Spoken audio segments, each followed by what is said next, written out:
what you need to know. From the Goldberg Jones Sports Desk, your 620 Rip City Radio headlines. Goldberg Jones. Call 1-800-DIVORCE.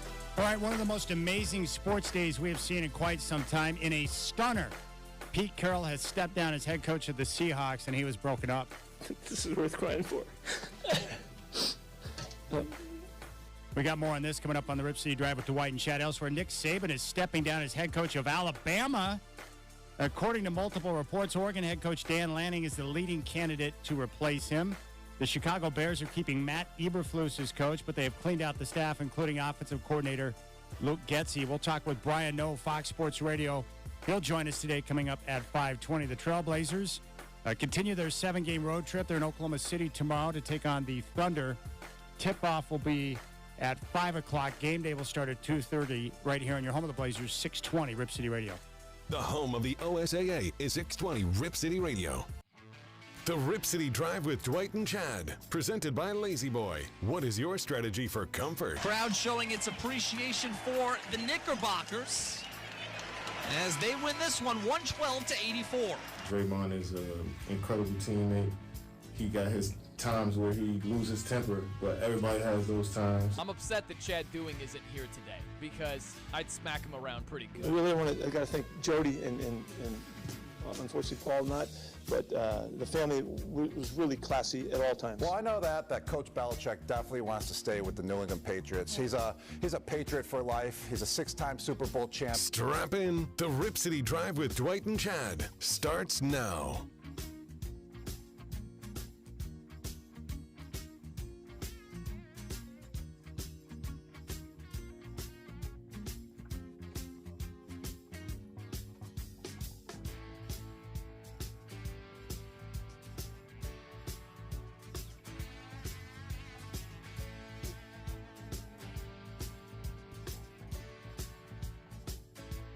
Well, I tell you what, Godfather. Been doing this a long time. It's been a while since I've seen a day like today where it's just one wave after another in terms of massive, massive sports stories in the coaching ranks. My mind is blown right now. I don't even know what to do. Yeah, it's funny, Chad, because this is one day we didn't have a lot of time to prepare for the show, and it's one time we didn't need it. We have a lot going on here today. It's a couple of mind-blowing happenings, right? I mean, either one of these big things, did you expect them? No. And if you would have told me they were going to happen today, yesterday, I would have said, you crazy. It's not happening. Well, you told me that a couple weeks ago when I mentioned one of them, and you told me at the time I was crazy. Yeah. You had mentioned about 3 to 4 weeks ago that you wouldn't be surprised if Pete Carroll was not going to be the head coach of the Hawks next year. And I told you were crazy because there's no way a coach or most people are going to walk away from guaranteed money that's sitting on their contract. They're not going to shut it down. And after you had mentioned that, I heard Albert Breer, I think he was with Dan Patrick, and he had gone through his entire interview, and at the very end, he was asked if there's anything else to keep an eye on. And he goes, well, it's probably nothing big, but I did hear that there's a possibility that Pete Carroll may not be back with the Seahawks. I don't expect it to happen. I think he'll be there, but I am hearing some whispers. Yeah. And so I heard that from Breer as well, and I just, again, thought, nah, I don't care what you're hearing. He's back because he loves to coach, and he clearly enjoys being on the sideline. And for an older guy, he's got a lot of young man energy. He's impressive that way. No disputing that. I mean, you can't dispute. If he's gone, it's not because he doesn't have the stomach for it anymore or doesn't have the energy for it anymore. He's good in that department. All right, Shacker, just so you know, Dwight's wearing his vest again, so you're going to hear weird noises throughout the show. I'm aware of it. It's his vest. You got the George Costanza vest on. Okay. I love that. Let me see if I can mediate that. The George Costanza. I'm going to put a pack of Tic Tacs in Dwight's pocket, just like the Seidler, so we know where he's at. Yeah. But, Godfather, Pete Carroll and Nick Saban. Mind is blown. And Nick Saban, you know what's crazy about both these guys? I didn't used to like Nick Saban early on, but I grew to really love him and respect him as a coach and as a man. Mm-hmm. And I found myself pulling for him over the last few years. So I'm a big Nick Saban guy, and I think he's terrific, the best college football coach of all time. And Pete Carroll, a lot of little mannerisms that have been annoying to me over the years, but most of that is because of my sports allegiance hate. I'm a Denver Bronco guy. His team crushed my team in a Super Bowl, so it's hard for me to get over that. The rah-rah stuff at USC, the hair, the chewing of the gum and stuff, all little things that used to bother me, but as time went on, I realized that, you know what? He's one of the best coaches of all time. He's a great defensive mind. He's been successful as a coordinator, as a head coach in college, and as a head coach in the NFL, and he restored the Seahawks franchise when he took it over. It's amazing. Mm-hmm. And what I realized was, after hearing from multiple players who have played for him over the years, they said the reason why his energy and his act works is because it's real. He's not fake. What you see on the sideline is what you get every day in the building and on the practice field. And if a guy is real and is like that in all phases, then you realize, like, hey, he's just being himself. And so I learned and grew to respect Pete Carroll and understand that he's a very good coach, built the dynasty at USC, went to 2 Super Bowls and won a championship in Seattle. And he's probably the greatest coach in Seattle sports history. And his track record speaks for itself. He's tremendous, and he's done a heck of a job from the moment he got there up until now when he has stepped down. So I have learned to grow and respect and appreciate both those guys. When early on, I was annoyed by both of them. They're tremendous. Yeah, I'll give you my take on them both, Chad. I had the same reactions to Pete Carroll's sideline habits and postgame habits as you. I always thought he was a phony. I don't know if I was wrong or right, to tell you the truth, but watching him today say goodbye to that franchise, and that's really what he was doing, continuing as an advisor. Okay, yeah, right. You're taking the coaching job from him. And when I see that, I hurt inside for him. I feel really bad for him. I think he deserved better. I believe he was forced out. Maybe nobody else in the world believes that. I know how Bert Kold operates, and I think it's a Bert Kold move. He'd love to be out there now interviewing new head coaching candidates. Maybe he can actually meet Jim Harbaugh, that kind of thing. And it bothers me to see that happen. I think Pete deserved, with what he's done and how popular he is in Seattle, I think he deserved to leave on his own terms. I don't believe that happened. He said a week ago he was coming back. He's got the energy for it. He's not worn out. That's what he said. I believed it at the time, and I still believe it. I think he was forced out. Now, as far as Nick Saban's concerned, I think he softened up a little bit. I think he used to be a tougher guy.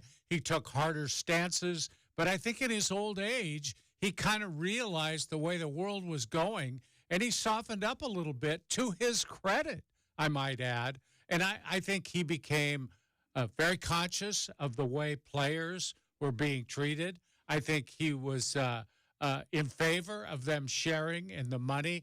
He just wanted regulation with NIL, and I think it really bothered him with the transfer portal. He went out, recruited kids, got in their living room, got to know the families, brought kids in, always treated them well, looked after them, got a lot of them to the NFL. The ones who didn't ended up loving him, got their degrees, and a lot of them became coaches. So I feel for him, too. I think he was run out by the way football has changed. I think those two things, the NIL and the transfer portal, just made that job too tough. Why would he do it? He's done enough. Why would he put up with that stuff that he didn't appreciate? Well, I will disagree on this point with Saban.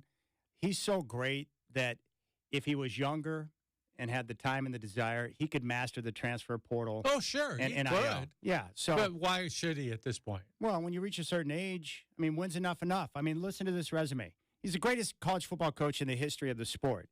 6 national championships, 9-time SEC champion. His career record in 17 seasons, 206 and 29.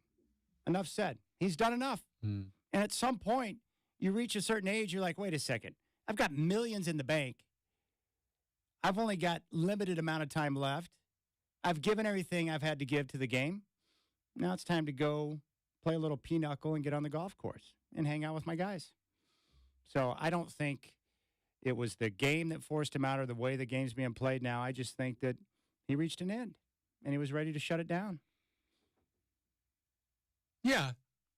I wouldn't blame that on his age, though. I would just say he's tired of it. He didn't agree with it. He didn't like it. And he's just, why? I know. I just don't see a guy like Saban who's so great walking away because he's frustrated with the way the game's being played. He's been a part of the game for a long time with all the changes that have gone on. I just respect Saban too much to say that he just reached a point where he couldn't deal with it. No, he didn't want to deal with it. He could deal with it. I'm not saying he couldn't deal with it. Why should he? Why should he? At any age. And I'm not a guy that's going to blame it on his age. That's just not what I do. No, I'm not saying he's stepping down because of his age, because you he can't do it anymore. If he was a younger man, he would have stayed. Yeah, well, at some point you reach a time where maybe your health isn't what it used to be. Maybe you're just tired. You don't have the energy. You know, it's college football is a young man's game in terms of a coach because of the hours and the times and the demands in terms of travel, recruiting, coaching, preparation, all that stuff.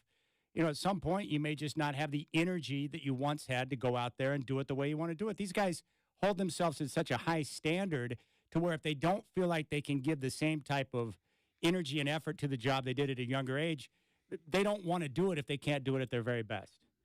And I'm not saying that you can coach into your 80s if you want and still do a darn good job. But for guys like Saban, he's like, maybe he reached a point where he's like, I don't have the energy and the desire to put into it what I've done throughout the course of my career, and I'm not going to cheat the game that way. Yeah, I think he might have also looked at it and said, we're going to a 12-team playoff. I could always get in when it was a 14 playoff. Now I got to win one more game, likely, to win a national championship, and I got to worry about, keeping these same guys in long enough to have them be experienced players in my system. So, it's time to go. And this wasn't his normal Alabama team this year. He had to coach his tail off to get those guys where they were this year. He didn't have the normal caliber of quarterback he's had. I would say receivers probably weren't as good. And I don't know about this. I would guess his offensive and defensive lines probably weren't as good as they usually are either. So he might have seen the end coming in that regard. Might be a little tougher down there in the SEC. Getting better coaches on other teams, recruiting harder. But again, you and I are looking at it the same way. Like, you think I'm questioning his age. Right. And I have an issue with you questioning, like he's walking away from a challenge. Like it's becoming too challenging in the SEC, and he just doesn't want to do it anymore. No, I think that is possible. Really? Yeah, I do. I don't really find guys like Nick Saban to be the type to walk away from a challenge. Like, I respect them so much that I don't think a guy like Nick Saban looks around and says, oh, it's getting a little too competitive around here. I better shut it down and go play some golf. I don't see it that way. No, he could. He could say that. Yeah. He could. I just don't think guys like that do. Well, I don't hold think certain he's guys out in of a high energy regard. any more than I don't think Pete Carroll's out of energy either. I think he has enough energy to do his job now. I think Saban is too. Well, the difference between the two, one retired, the other one probably was forced out more than stepping down, right? Mm-hmm. Well, based on the quote that he had in the press conference today, Pete Carroll,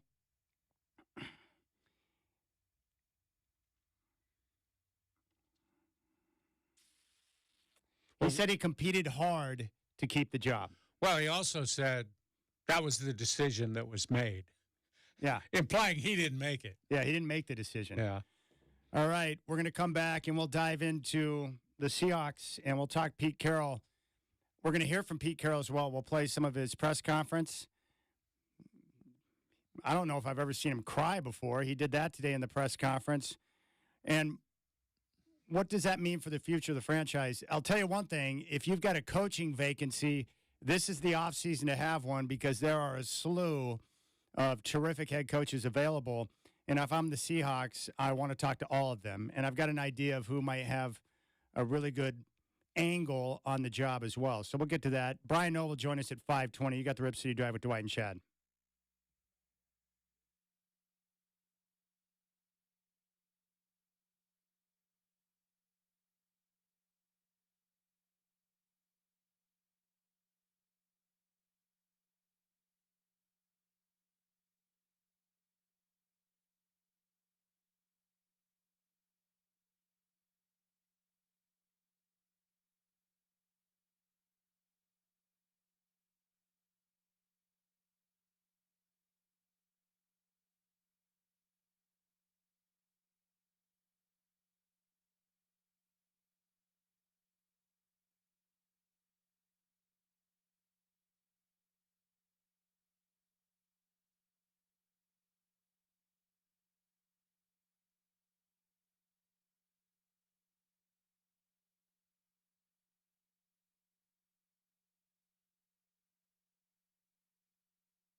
You're listening to the Rip City Drive.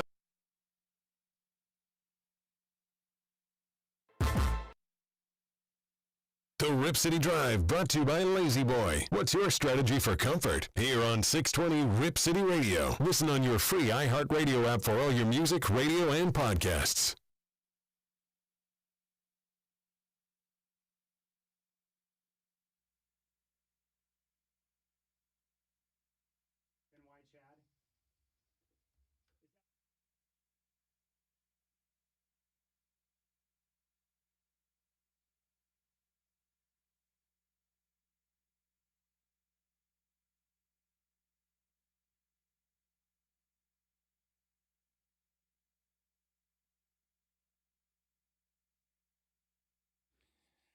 Chad. All right, Wild Sports Day.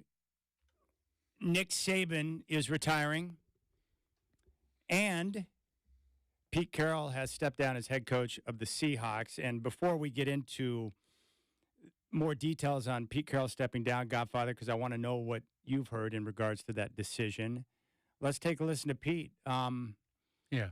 He was pretty open and raw in his press conference today. And for an emotional coach, as he's been throughout the course of his career, he responded the way I would expect Pete Carroll to respond today. Absolutely right, Chad. So let's take a listen to Pete today, who held a press conference around 1 o'clock. Since our last game, I had a couple chances to talk, and first I shared my feelings about our team and about the organization and representing the 12s and my intentions of staying with the Hawks, man. And that was true to the bone. And I want to make sure that that's clear as things have shifted so quickly in most people's perspective. It's been an honor and a thrill to be part of this program, and I've loved every minute of it. And you've watched me love it, in particular. And it's exciting that there's such a future here, and you can see it. And we know what's happening, and it's bright, and the club's got great places to go, and there's great chances. It don't ever happen automatically. There's a lot of work to be done and all of that, but the future is bright. And following our season-ending meetings with ownership in the planning sessions, it's clear that and for a variety of reasons, we have mutually agreed to set a new course and for the club to take on new leadership. And that's just a decision that's been made, and there's a lot that went into that and a lot that went behind that. And for all my guys, I think you know how much I probably competed for our perspective and our standpoint and all of that. I freaking didn't back off for an instant. And what's going to happen now is the process will start to get new leadership here, and then that'll be on Johnny's docket. He's going to get after that and make that happen with help of ownership and all that, and we'll be supporting them as much as possibly can happen so that they can do a great job with it. I'm so grateful to the coaches that have been with us for so many years. Also, all of the coaches that have been here for the years before that put up with my stuff and found way, to bring it to life daily. And I have great gratitude for that. Really, it was really, and I go to it's not just the dedication and the loyalty, it's the freaking juice. It's bringing it. And I asked a lot of them, and they were good at it, and I appreciate that a lot. I'm so sorry. I'm so heartfully sorry for the families. Y'all don't realize how deep this runs. It's just going next coach, next staff, what's going to happen, what's the future and all that. There's people in this thing, and it breaks my heart that so many people get shocked and adjusted and surprised and all of that, and the children, and we have so many kids in this organization that we love so much and we celebrate whenever we get our chance. It breaks my heart that we're dealing with that, but that is what happens, and that's part of this business and part of a lot of businesses. It's not unique just to us. To the players that have been part of this thing, you don't probably know this, how deeply I feel about the NFL is about the players. And we've not recognized that to my satisfaction. I brought it up at the league meetings a few years ago and probably surprised some people about it. But this league is about the players. And without those guys doing what they do, there's nothing. It isn't about the ownership. It's not about the coaching. It's not about the color of the uniforms or going to the stadiums. It's about those guys doing what they do and putting their body on the line so regularly. And it's not just a statement. It's real. We should always, in my opinion, understand that we should celebrate those guys because they are the NFL. They are this game that we love and the game we get to coach. Who would I be coaching, you know? I have a lot of thoughts about that, but I really do appreciate it. And to see some of our guys here today, I mean, it means the world. It means the world. I want to remind us, I guess, one time about the work. Yeah, tons of work. Dedication, all that hard stuff that we do with coaches and players to get to what we can get to, but it's really always been about the fun. And Wags, you've always been the guy that always reminds us that if you ain't doing it right, you're not having any fun at all. And I appreciate you keeping me connected to that. It's pretty inherent to me too. You know, we're birds of a feather in that regard. But I also, Bobby, is I appreciate you and T-Lock and Gino that have kept me connected to our former players. That's a really important part of this relationship of being a coach, and particularly in this program where we've been there for so long. All right, there's Pete Carroll, part of his press conference today, and he's stepping down as head coach of the Seahawks. Why now? Why is Pete Carroll stepping down now? And what have you heard in regards to this decision to have him step down now? Because based on the reporting and what Pete Carroll said, it doesn't sound like this was his decision. I don't think he woke up today and thought, okay, I'm ready to shut it down. No. He admitted that what he has said like a few days ago about wanting to come back was 100% true. And he also mentioned this was the decision that was made. Well, I had heard a few weeks ago, and I said it on the show, that something might happen with Pete Carroll and he may not be back. What I also heard that I didn't share at the time was that it might be a resignation prompted by the front office. Chad, this has Bert Cole's fingerprints all over it. This is the way Bert operates.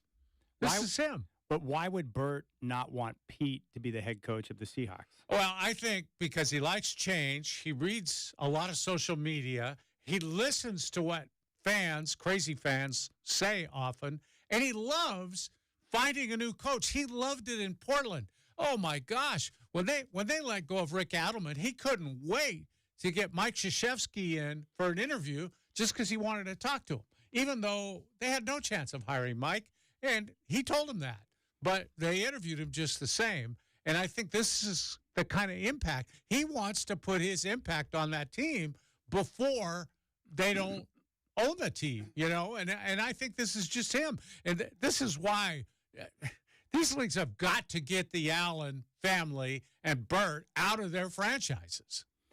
Well, from my understanding, Pete Carroll and Jody Allen, very close and had a very good relationship. I'm surprised that she would sign off on such a decision. I just don't think she really gives a rip about either team. I think she cares more about the Seahawks than the Blazers because she lives in Seattle.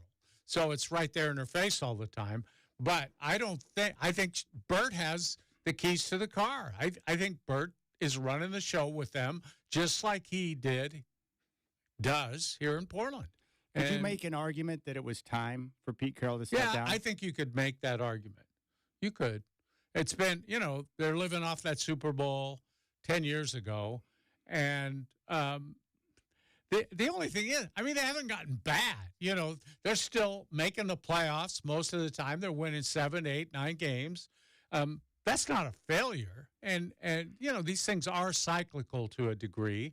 They won one Super Bowl, and they should have won another, if not for Pete Carroll's play call, probably. But look, I just, like I say, I saw the news conference today, and I'm probably being affected by the emotions of Pete Carroll because I've never been a big Pete Carroll guy. But to see him and to know he cared that much about that franchise, to know how beloved he is in Seattle, That's a tough one. That's a tough one to watch. So how would you do that if you have a coach like Pete Carroll, the most successful coach in Seattle sports history, who probably deserves to step away on his own time, but you want to make a change? Yeah. How do you make that happen? Well, I think what you do, you have to lay the groundwork for it, Chad. You have to call him in like last year and say, Pete, look, we're not sure that you're coaching to the way you used to, but we're going to give you next year, and we want to see you in the playoffs next year, and we'll kind of put it on that for now. Get in the playoffs, we're good, okay? But if you don't, then we have to have this talk again.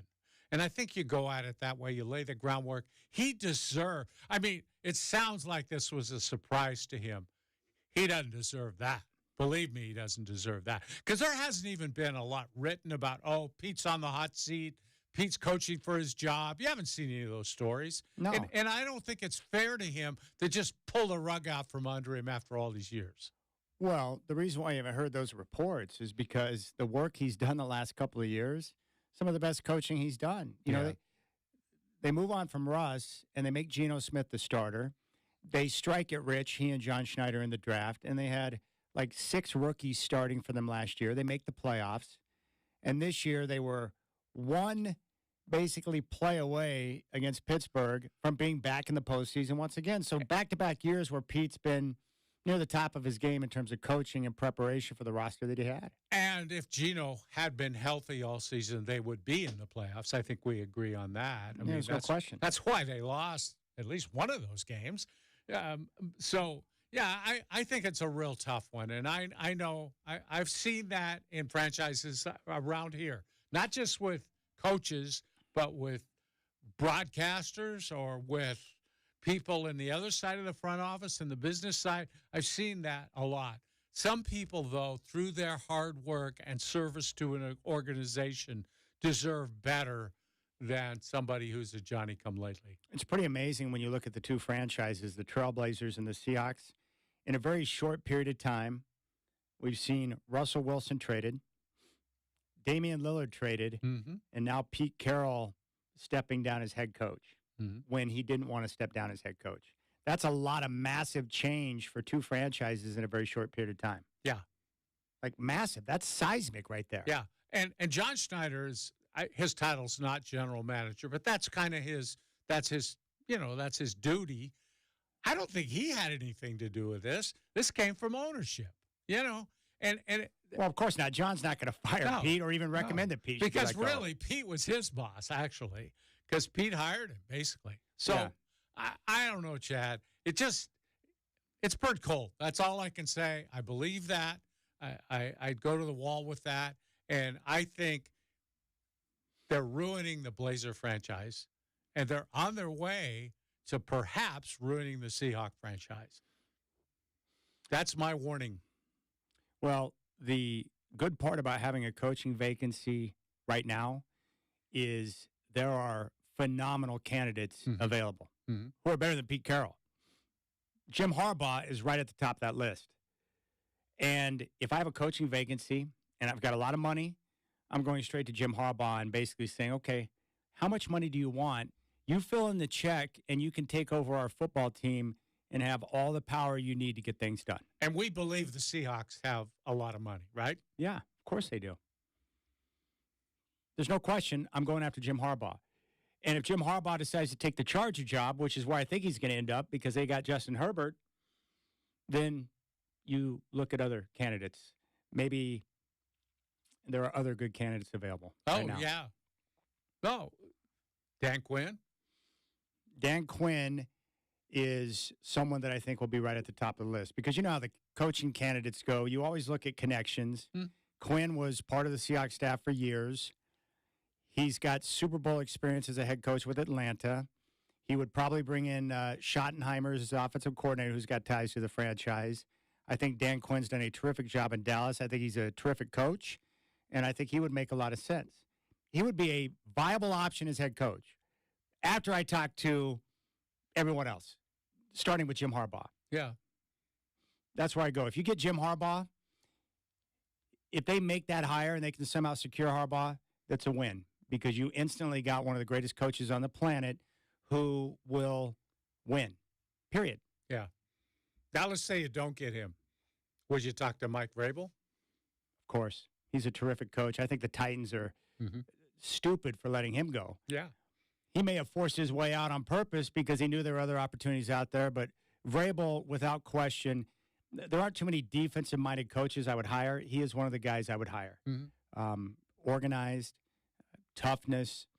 He took that team to a number one seed in the AFC. His track record is proven. He's respected around the league. I like him a lot. I think his players seem to like him, too. That's important. Yeah. And if the Patriots and Belichick decide to part ways, I have no problems reaching out to Belichick and saying, hey, what's cracking, buddy? You got to interview him if you can, don't you? Yeah, absolutely. I think so. Bring him in because he's organized. He's got a system. He knows how he wants to set things up, and he would button things up real quick. And you just tell him, look, we got this guy Schneider who's doing really well with the draft. Part of you coming here, we're gonna let John take that burden of the draft off your shoulders, and we're also going to go out and get you a really good offensive coordinator. Yeah, make the job easy for him. So the Seahawks it's a great job. It's a very good franchise. Yeah, great fan base. So yeah, they're in a position to go out and get one of these top candidates that are on the market. It's not like the cupboard is bare either up there. I mean, they got players. They got players, and they got young players too. And they got draft picks. So they got a lot of tools to work with. You know, it's much like the Washington job I love because new ownership group that's flush with cash. They have the number 2 pick in the draft, so you can go out and get yourself a quarterback. And they've got the most money under the cap for free agent spending. Now, it's going to be some work because you're rebuilding and you've got to lay a foundation. You got to bring in a new culture. You got to do everything. But at least you got the ingredients to make things work or get yourself pointed in the right direction. So I think that job definitely has a lot of appeal. So the Seahawks job is appealing. I think the Washington job is appealing. And, of course, the Chargers because of their star-studded roster, and they got the quarterback. I was going to ask you, Chad, rank the jobs now in terms of what's the primo job out there. It's probably the Chargers. Where do you go after those jobs? Of the available jobs right now, Chargers, Seahawks, Commanders. And then the Panthers are somewhere after that. Atlanta. Yeah. The reason why I think Atlanta would be a good place to go, one, because the division is not overpowering, so it gives you a chance to get off to a good start, but they don't have the quarterback. So you have issues there. You might be able to get Russ. They could have interest in Russ if the Broncos end up letting him go, which we expect. So there would be some opportunity there. But, you know, again, the Seahawks foundation in terms of young players and the job they've done in the draft the last couple of years gives you some great footing to work with. Yeah, and so given the fact that you say there's a lot of great candidates out there and you have the number 2 job available, they ought to come out of this with a pretty good coach, right? Doesn't that make some sense? 100%. Yeah. There's no question. No question whatsoever. Unless Bert's doing the hiring, then who knows who he's going to hire. Well, I mean, my guess is for him, he wants the best coach available, right? If you're Bert, you want the best coach available. Yeah, it's just a matter of whether he can make that decision. Well, don't you think he'll reach out and want to talk to Harbaugh? I would think. It's just whether or not he believes Harbaugh's going to listen to him and do what he tells him to do, because he's going to want to tell him things, you know. He's going to want to still be the boss. Well, then Harbaugh's not your guy. Yeah, I know. That's why I say I know somebody who was a coach up there, and all he talks about is how much interference Bert was. And that's when Paul was still alive. Dennis Erickson. Dennis. Yeah. Sorry, Dennis. I shouldn't out you like that, but true. I'm just scrolling through the potential openings in the NFL.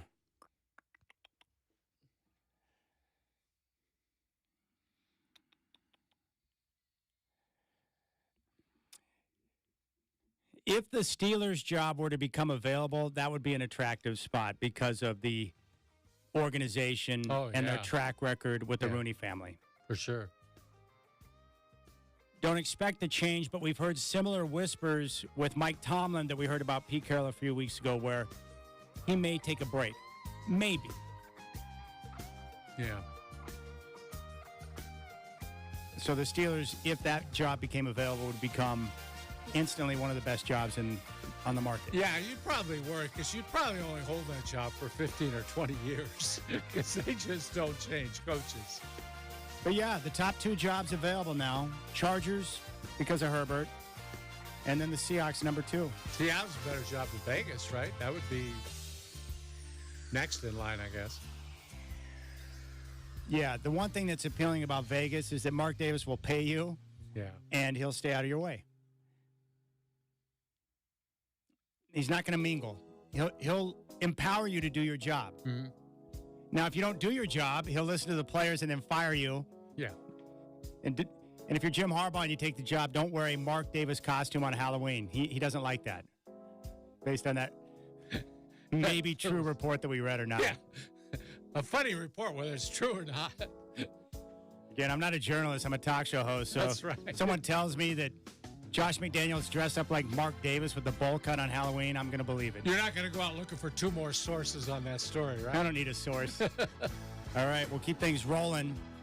You got any thoughts on Saban retiring or Pete Carroll stepping down? 503-248-0620. Brian Noah going to join us at 5:20.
So, Godfather, I'm pretty comfortable with that ranking.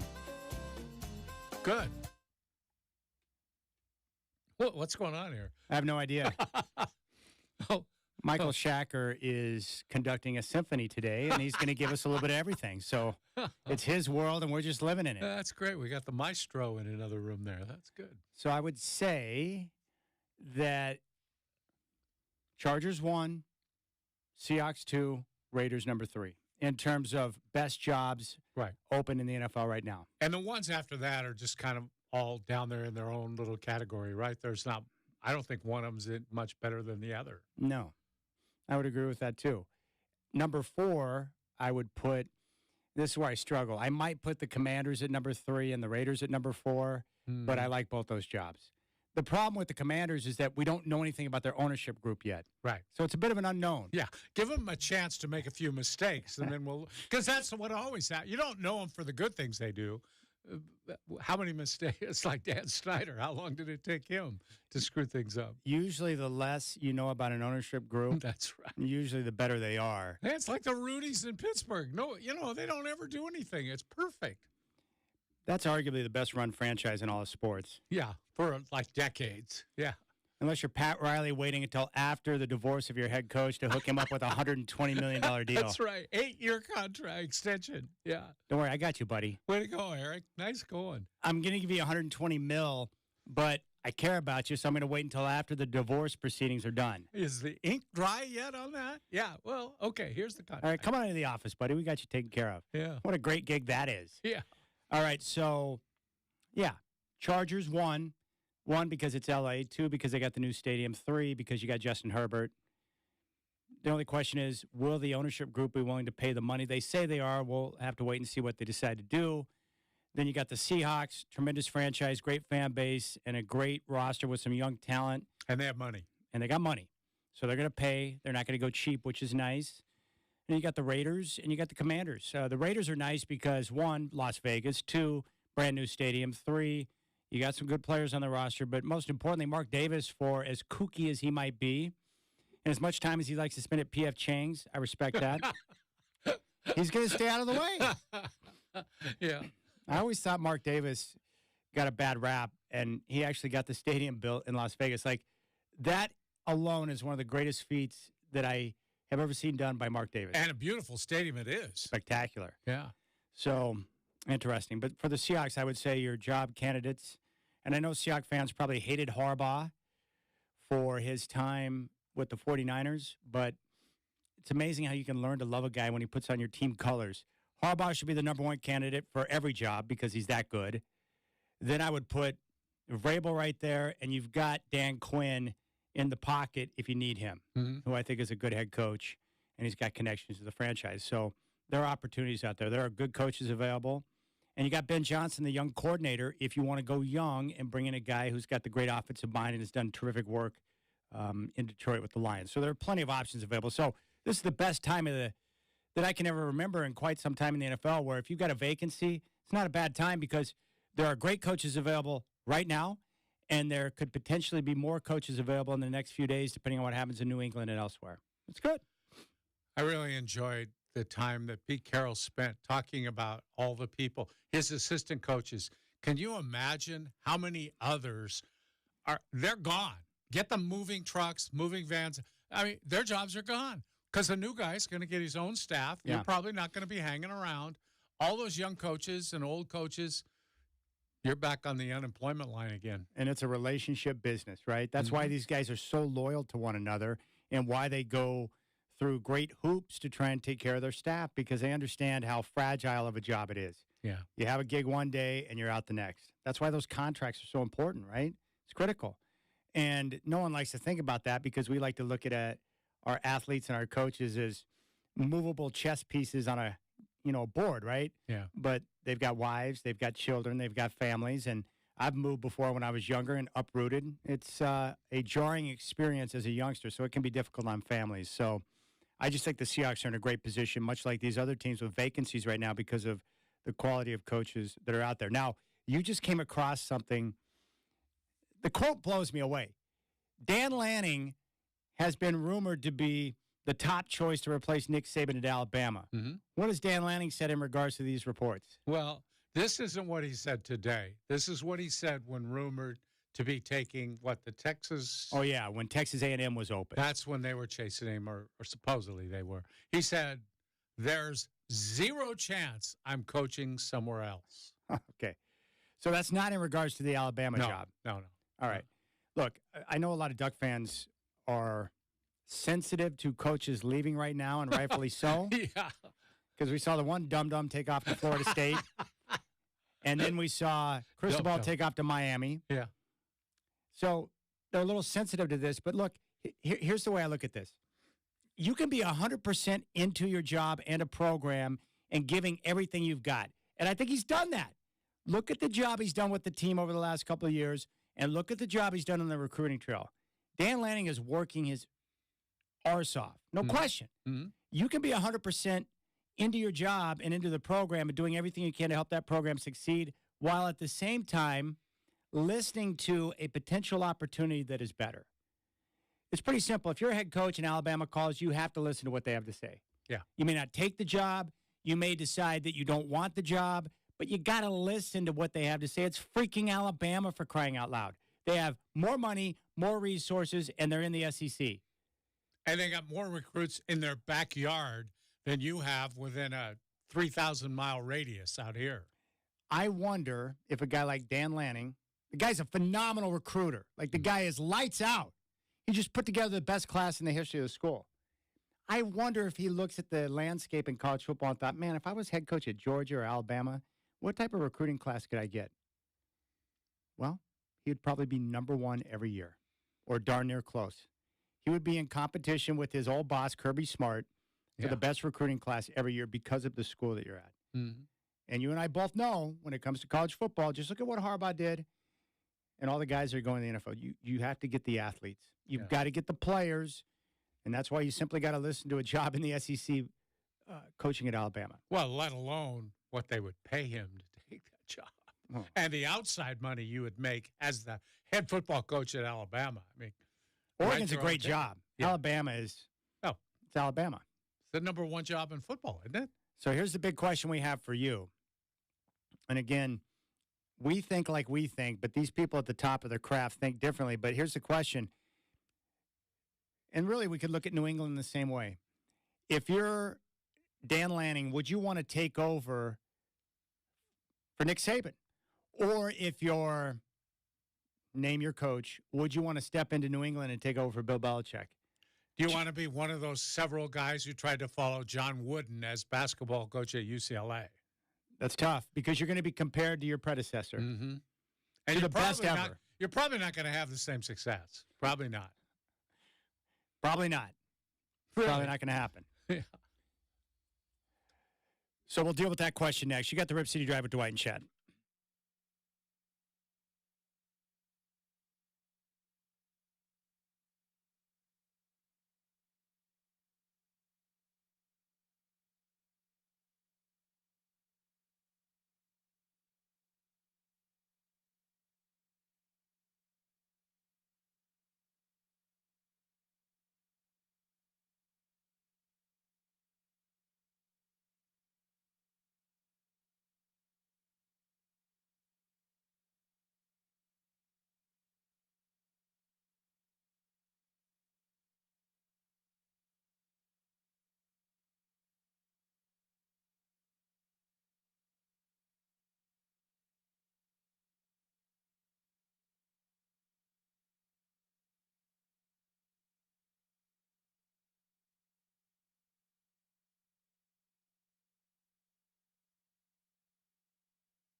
Here's what you need to know. From the Goldberg Jones Sports Desk, your 620 Rip City Radio headlines. Goldberg Jones. Call 1-800-DIVORCE. All right, it's now 4 o'clock, Chad here.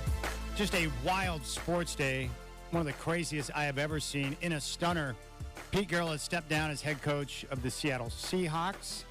We've got more on this coming up on the Rip City Drive with Dwight and Chad. We'll talk with Brian Noel, Fox Sports Radio. He's going to join the show at 5:20. Elsewhere, Nick Saban is stepping down. He's going to retire as head coach of the Alabama Crimson Tide. According to multiple reports, including Brett McMurphy of the Action Network, Oregon head coach Dan Lanning is the leading candidate to replace him. The Chicago Bears are keeping Matt Eberflus as their coach, but they have cleaned out the staff, including offensive coordinator Luke Getsy. They will have the number 1 pick in the upcoming NFL draft. Your Portland Trailblazers are back in action tomorrow. They're in Oklahoma City to meet the Thunder as they continue their 7-game road trip. Game day will start at 2:30. The tip-off is at 5 here on your home of the Blazers, 620 Rip City Radio. The home of the OSAA is 620 Rip City Radio.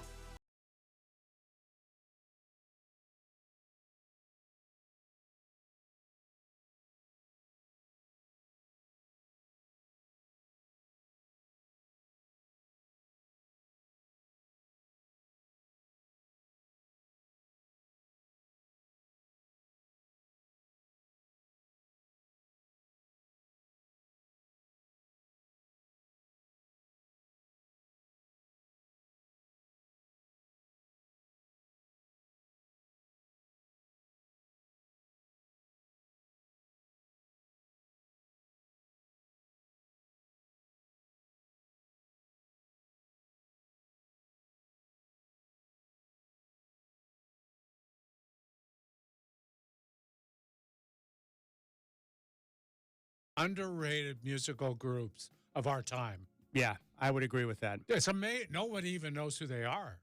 And then they hear their songs. Oh, yeah, those guys. Yeah.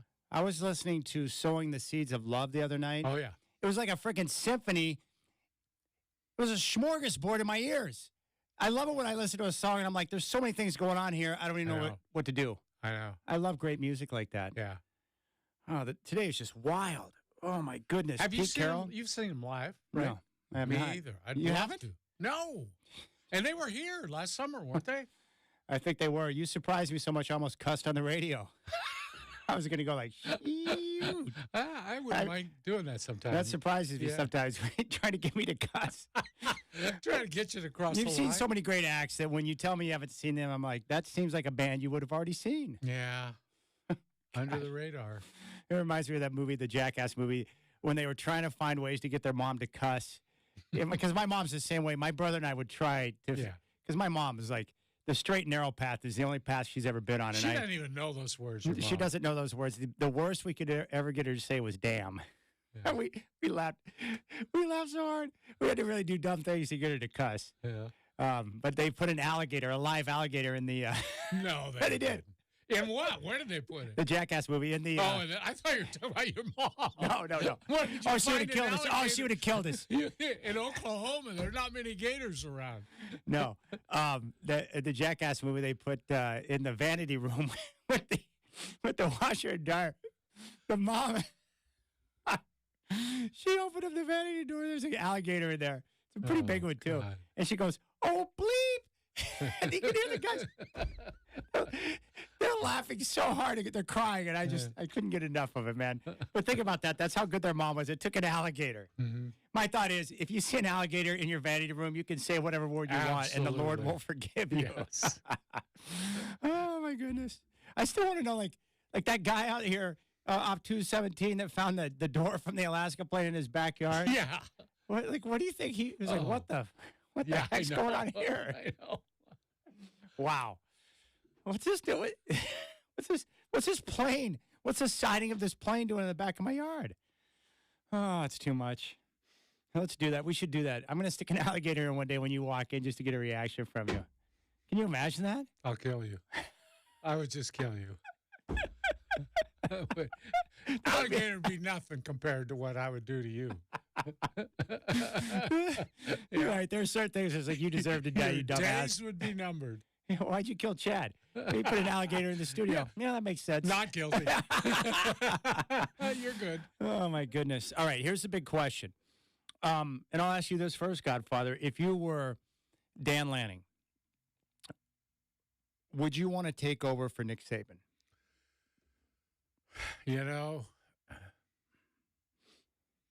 I don't know how you could pass the job up. With all the problems of following a legend, I just don't see how you could pass that job up. If you really want to win and win big, I mean, come on. What's his best shot at winning a national championship? Alabama. That's what I would think. I know Duck fans might have a problem with that, but it's Alabama. Not only that, but if I'm interviewing a guy and I want the best coach possible or available, and he is worried about the fact that he's following Nick Saban, that would tell me he's not the guy. Yeah. No, I think you got to take the job. I mean, look, money-wise, you just 3 years there, you get fired, you're set for life. I mean, come on. Yeah. There is something to be said for making a lot of money. I have a dream, and it'll never be accomplished, but I want to be a fired head coach in college football. I want to be a Jimbo. That guy's got the greatest life ever. Oh, man. He's got the greatest life ever. He's already got a national championship, and he got fired, and he's getting paid out forever now. Yeah, and he doesn't even have an offset. He could take another coaching job and get both salaries. It's amazing. It's amazing. I want that job. So, yeah, you're right. Let's say you go to Alabama, they pay you ungodly amounts of jack, and you get fired. Oh, well. Yeah. Sorry. I tried. It was too tough to overcome the legend of Nick Saban, but I'm good. You guys have a nice life. I'm certainly going to have one myself. Well, and I have a feeling the cupboard's not going to be bare when you walk into that job. There's going to be some pretty good players sitting around waiting for you, right? Oh, my goodness. I mean, if I was Nick Saban, too, you know, God bless him for being such a great coach. I would literally spend every day for the rest of my life on the golf course. I would be in a place where the weather's nothing but nice every day, and I would literally try to see how much golf I could get in before my death. It would be the ultimate dream every day. Chad, I would never see another snowflake the rest of my life. Me either.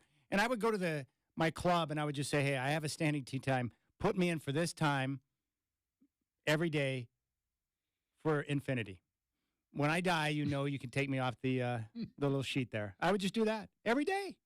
It'd be amazing. And go home and swim in your pool. Oh, my gosh. I need that life so bad. All right, let's go out to the phones. We got some people that want to talk. Sean and Sandy wants to talk about Pete Carroll. Sean, welcome to the show. What's your take on Pete Carroll stepping down? Hey, brother. I think this is a epic year for the coaches when I started hearing about this. And, I didn't like Pete Carroll when he left USC and all the scandals and stuff like that. But, over the years, I learned to really respect him. And he's a really good coach. And I'm thinking that, maybe, since Seattle hired Pete Carroll with all the scandals going on, maybe Harbaugh come there.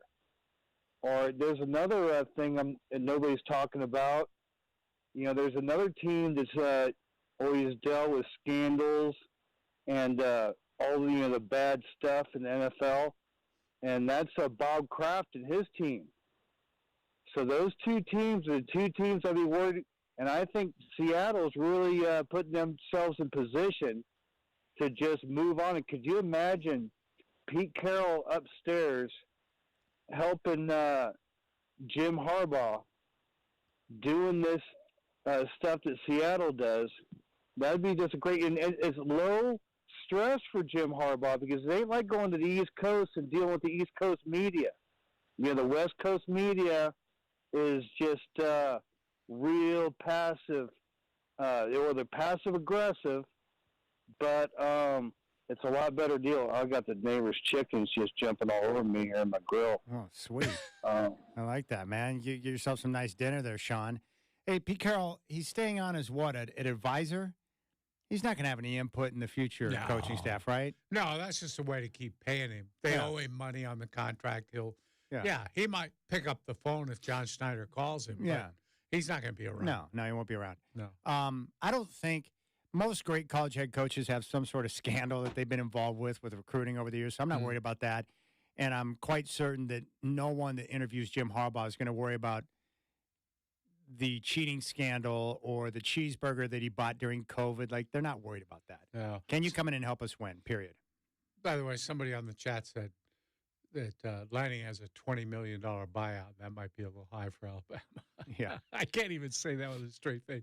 That would be wiped away so fast. $20 million? You think that's a lot? If Bama wants the guy, they'd give you $100 million for crying out loud. They don't care. Yeah, SEC Football. money. SEC money's different. Alabama money different.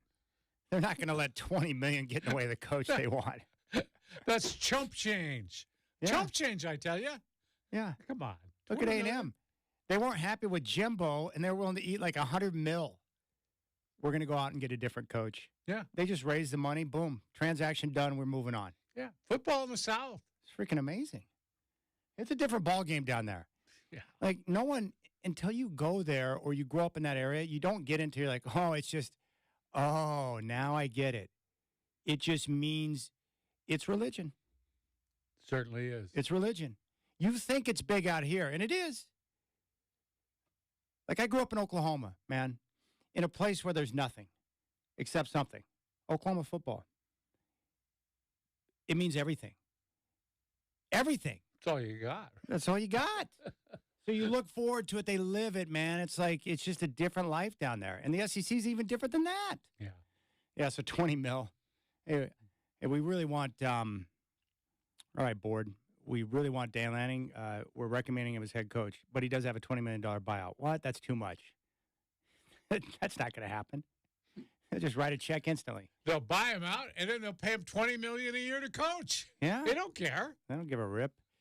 Whatever it's going to take. And you know they're going to be ultra aggressive because my guess is they knew this day was coming, and it's a day they hope would never come. Mm-hmm. But every athletic director worth his salt has that list in his pocket. Yeah. Here's my guys in case I lose my guy. Yeah. Everyone's got the little black book, just like our gentleman down at Oregon. What's his name? Rob. Who's the Oregon athletic director? Rob Mullins. Mm-hmm. As soon as Cristobal left, he obviously had a list because he's reaching out to a guy we'd never even heard of. Dan who? Yeah. Dan Lanning. He knew. Mm-hmm. That's what good ones do, right?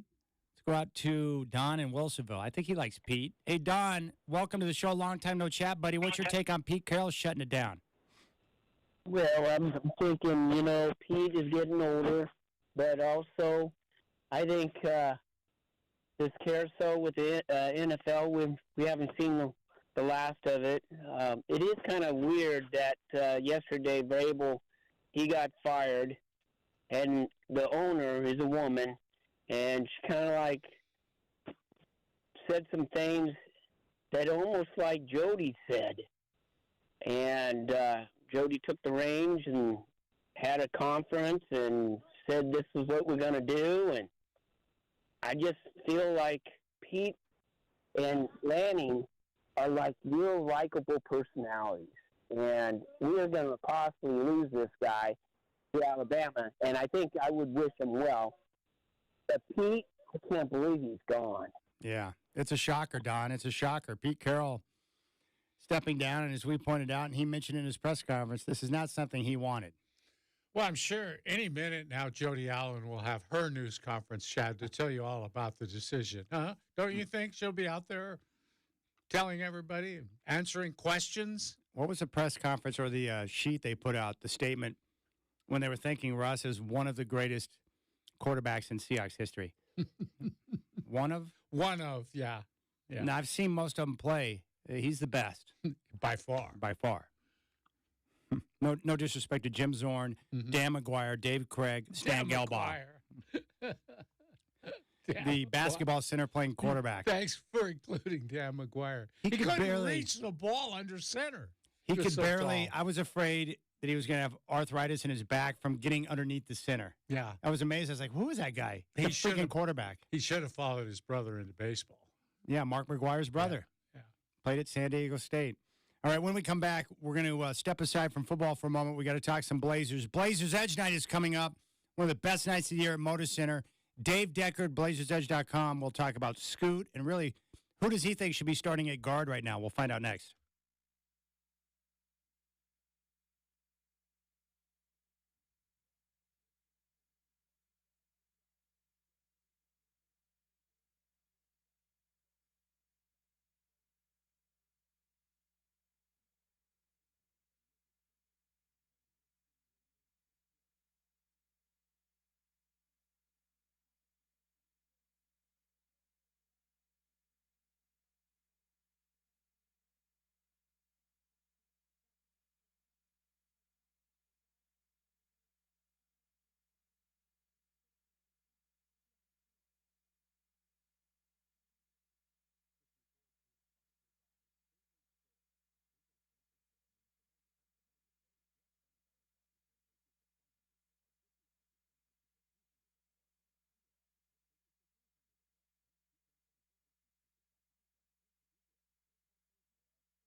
All right, Rip City Drive.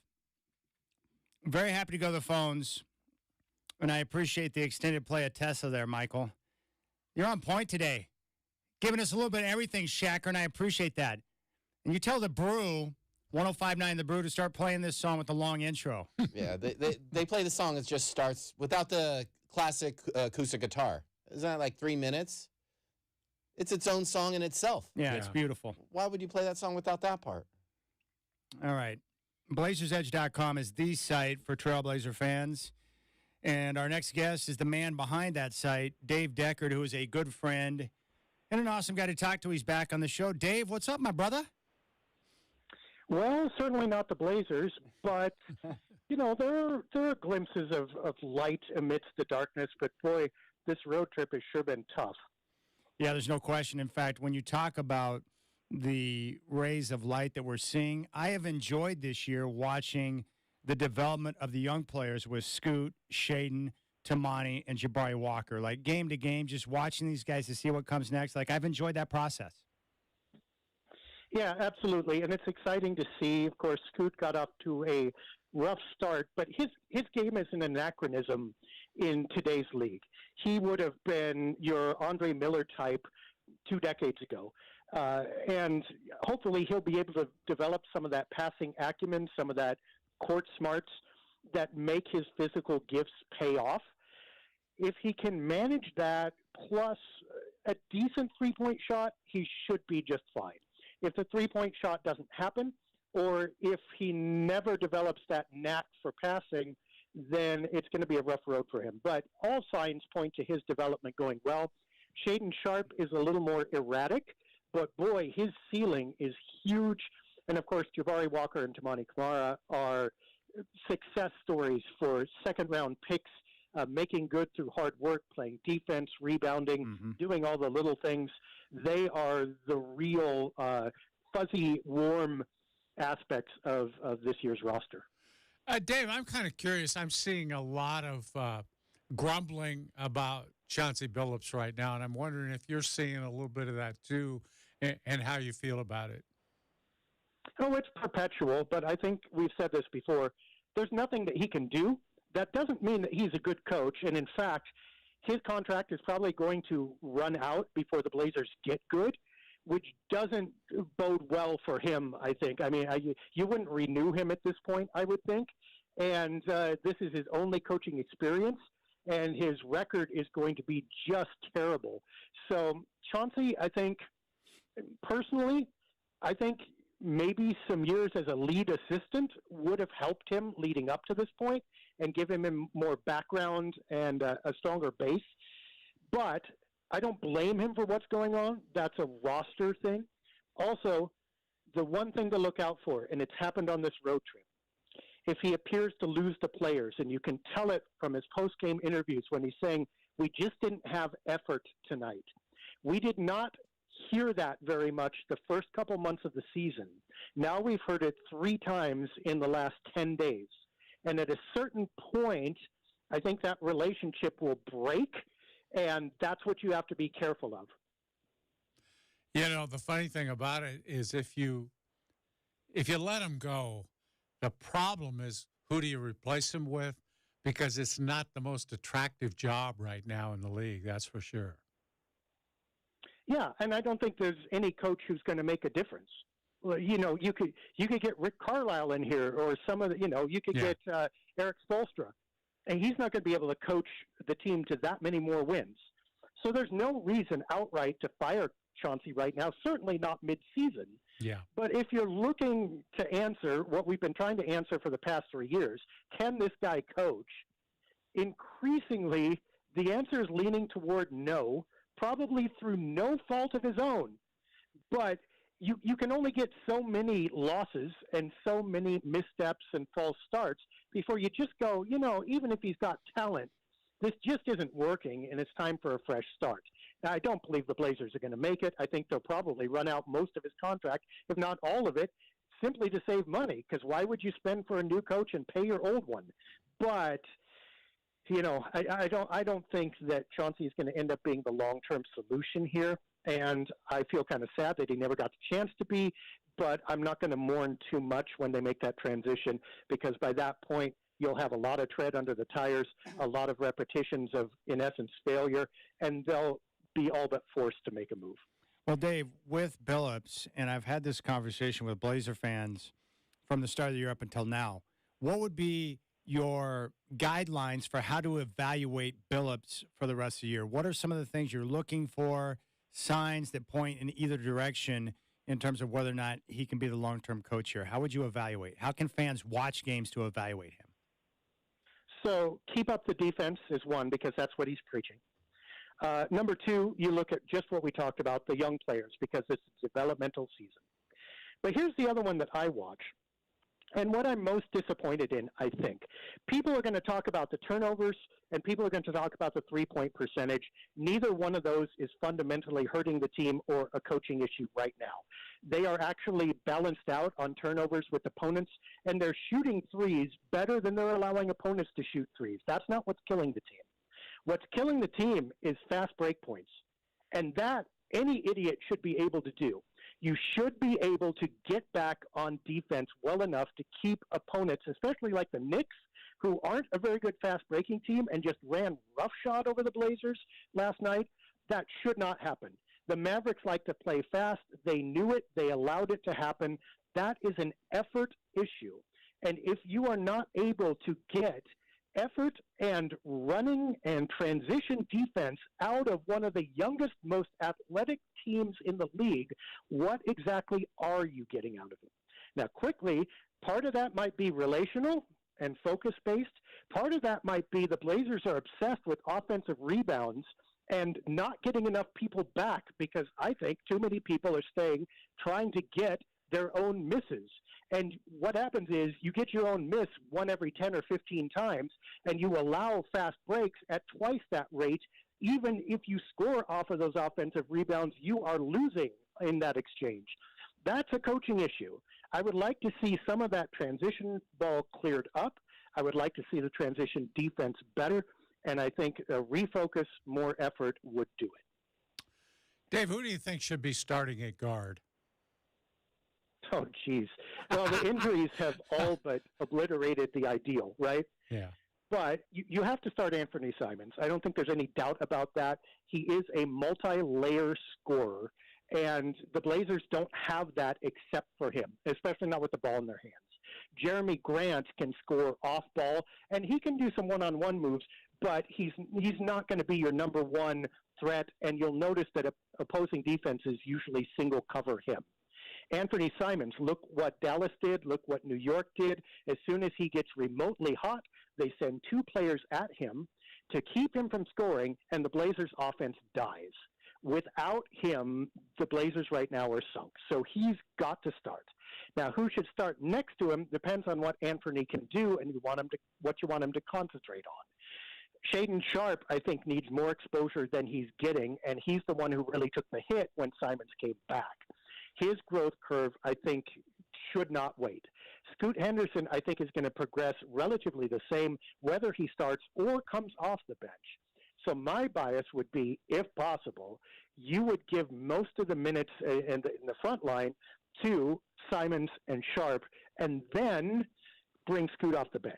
Now, the other thorn is Malcolm Brogdon is probably your best player of all of them right now, and that leaves him out in the cold. But the Blazers might trade him soon anyway. If he remains, though, he has a strong argument to start as well, besides Simons. But I still want to see Sharpe getting big minutes off the bench, and obviously Scoot Henderson has to play too. We're talking with Dave Decker, BlazersEdge.com here on the Rip City Drive. The other question I have for you, because I keep running into this with Blazer fans, is I don't think a lot of people, like, you hear the word rebuild, but I don't think fans truly understand what's involved in a rebuild.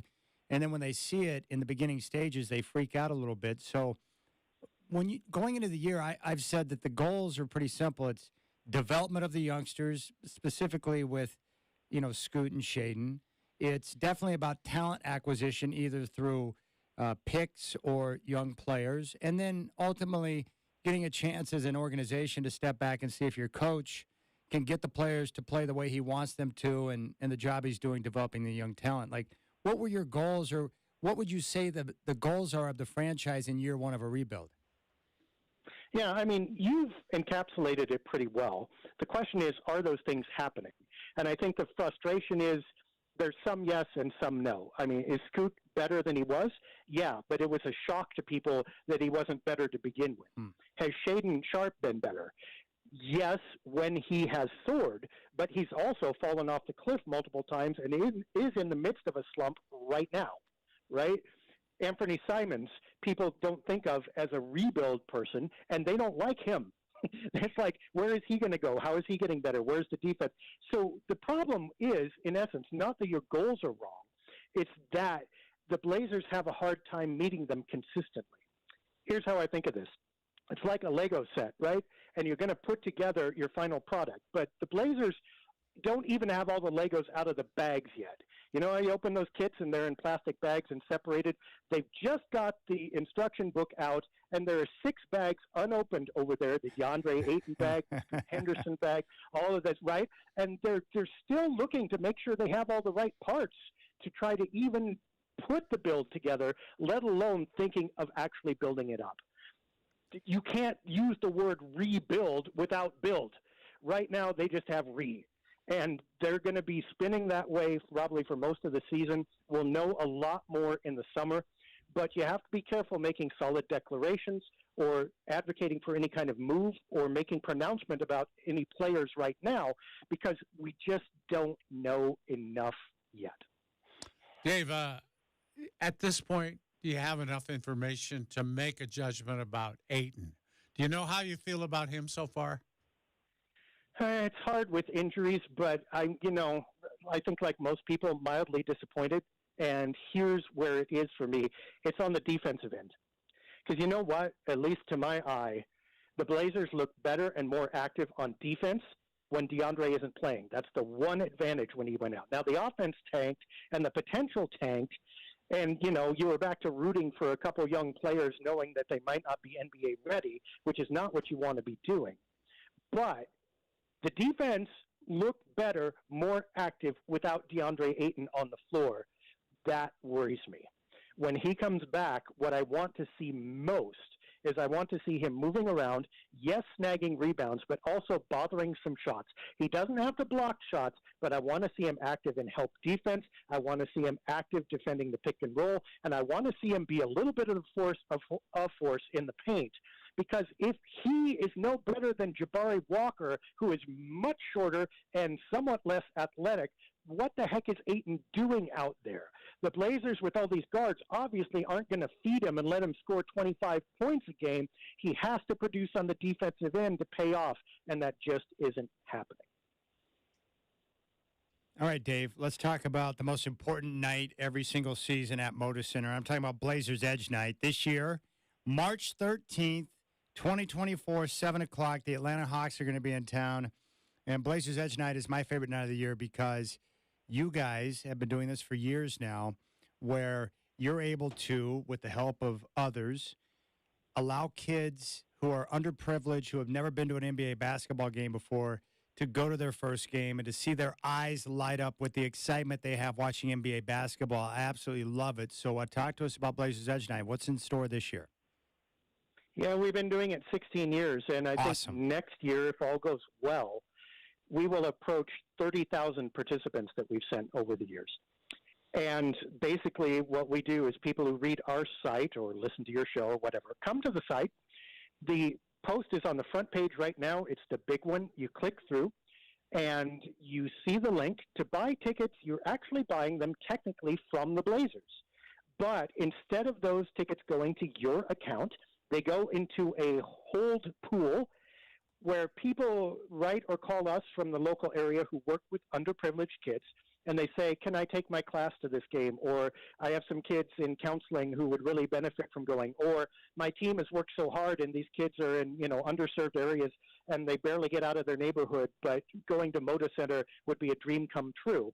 And we tell them, yes, we will have tickets waiting for you on this date. You just bring your kids and enough chaperones. You pick up the tickets, walk right in. That's your experience. And in order to say yes to all these people, basically what has to happen is we buy up the tickets. Now, they're not very expensive. The lowest tickets are $12. That's the price of what? One cocktail this weekend? Less than a six-pack of beer now? So, like, if you abstain for, like, one day, or, don't go to McDonald's with your friend and instead pool together and buy a ticket, you can change a life. You can change somebody's year, because it is absolutely miraculous what it does for these kids. Tickets range from $12 to $23. None of them are very spendy. If you can buy one or two, that's great. If you can buy 10 or 20, that's fantastic too. We approach or exceed 2,000 every single year, and we need your help in order to do so. Isn't that awesome, Godfather? Absolutely. Because I remember my first time going to an NBA basketball game, Dave, and the excitement, I could barely contain myself. And I've seen these kids on your night and the eyes that they have when they look at the court for the first time, and it gives me chills because it reminds me of my first basketball game. It's awesome. Yeah, there are two moments that you can't miss. One is if you're outside the arena and see waiting in line, the kids are inevitably bouncing and talking. Yeah, they're bouncing and playing on their toes, right? You got to understand, this doesn't happen in their daily lives. They're not living bouncy, talky lives. Many of them, we hear stories from teachers where this kid never opened up, never communicated. I never heard this kid talk in real terms until this night. And the teachers cry. They go, I finally see the human being be inside this child. And it's like, you can't replace that. The other one is the one you said, when they first walk into the arena, if you're inside and you watch, inevitably they stop. There's that split second of just, you see the floor, you see the logo, you see the players and the Jumbotron, and they freeze. Person after person after person. And in that moment, you have given them an experience that not only can't they quite process in the moment because it's so good, that they will also never, ever forget. And look, $12, $16, $20, come on, you're going to spend it in a way that's better than that? I can't think of a better way. So if you could help us out, we would sure appreciate it, and so would those kids. All right, Dave, we love talking with you, man. You know what? You're really darn good at your job, buddy. I love talking basketball with you, and I'm going to continue to spread and share the news of Blazers Edge Night to make sure that we get people involved to get these kids there, buddy. I thank you for coming on.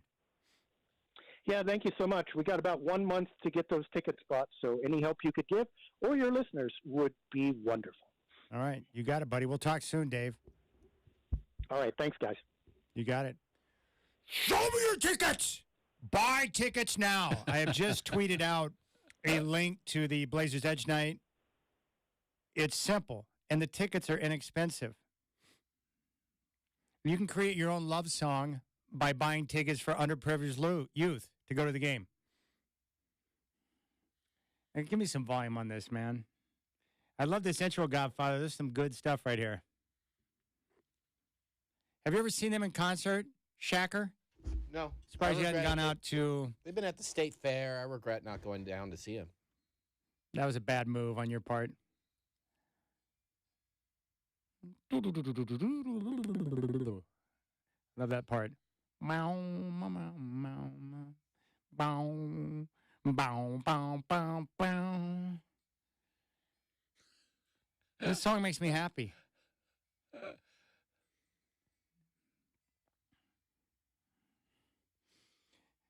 Just think, they actually came up with this. Again, it goes back to the songwriting. Yeah. How do you sit down and come up with this? How do you do that? Yeah, I could sit, you could put me in a room and say, you're not coming out of here until you produce a song with this guitar. Yeah. I wouldn't come out of the room. I'd die in there. Well, it helps if you know how to play the guitar. That would help.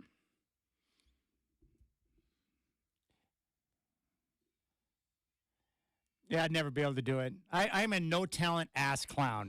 That's pretty much the summary I have. You have a chance to be able to sing like this, though. No. You could do that. I want to, but I can't. Okay, we better go to break. I have a strong desire to sing, and I'm not doing it, Shaq. I know what you're trying to do to me right now. I don't like it.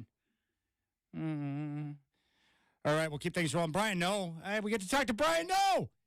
When I asked him to come on, I had no idea that hell was going to break loose in the world of sports, Godfather. Craziness. Pete Carroll stepping down and crying. Yeah, but Nick Saban, the king of college football, He is the king. I may entertain myself later and go into some Alabama chat rooms just to see the crowd. I know. He abdicated the throne. He's gone.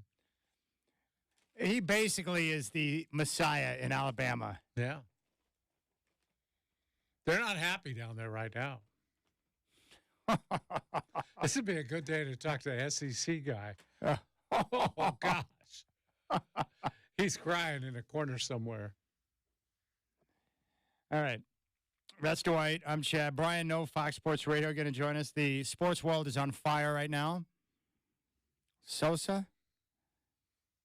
He won WWE ticks? All right, we'll talk to him coming back. You got the Rip City Drive. Crank it. Crank it, Shacker. Crank it now. Show me your love song.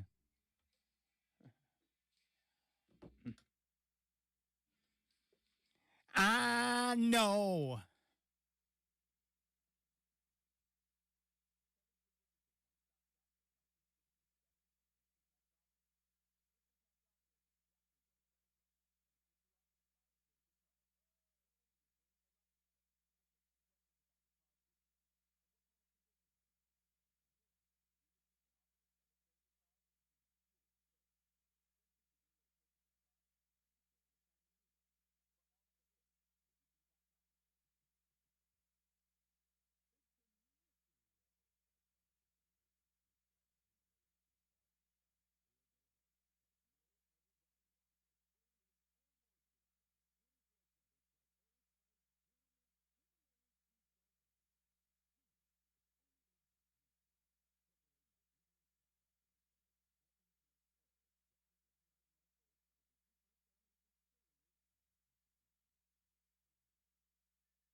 Are coming into fruition now.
It's kind of a rough transition to go from Tesla to Tone Loc, man. What's up with that?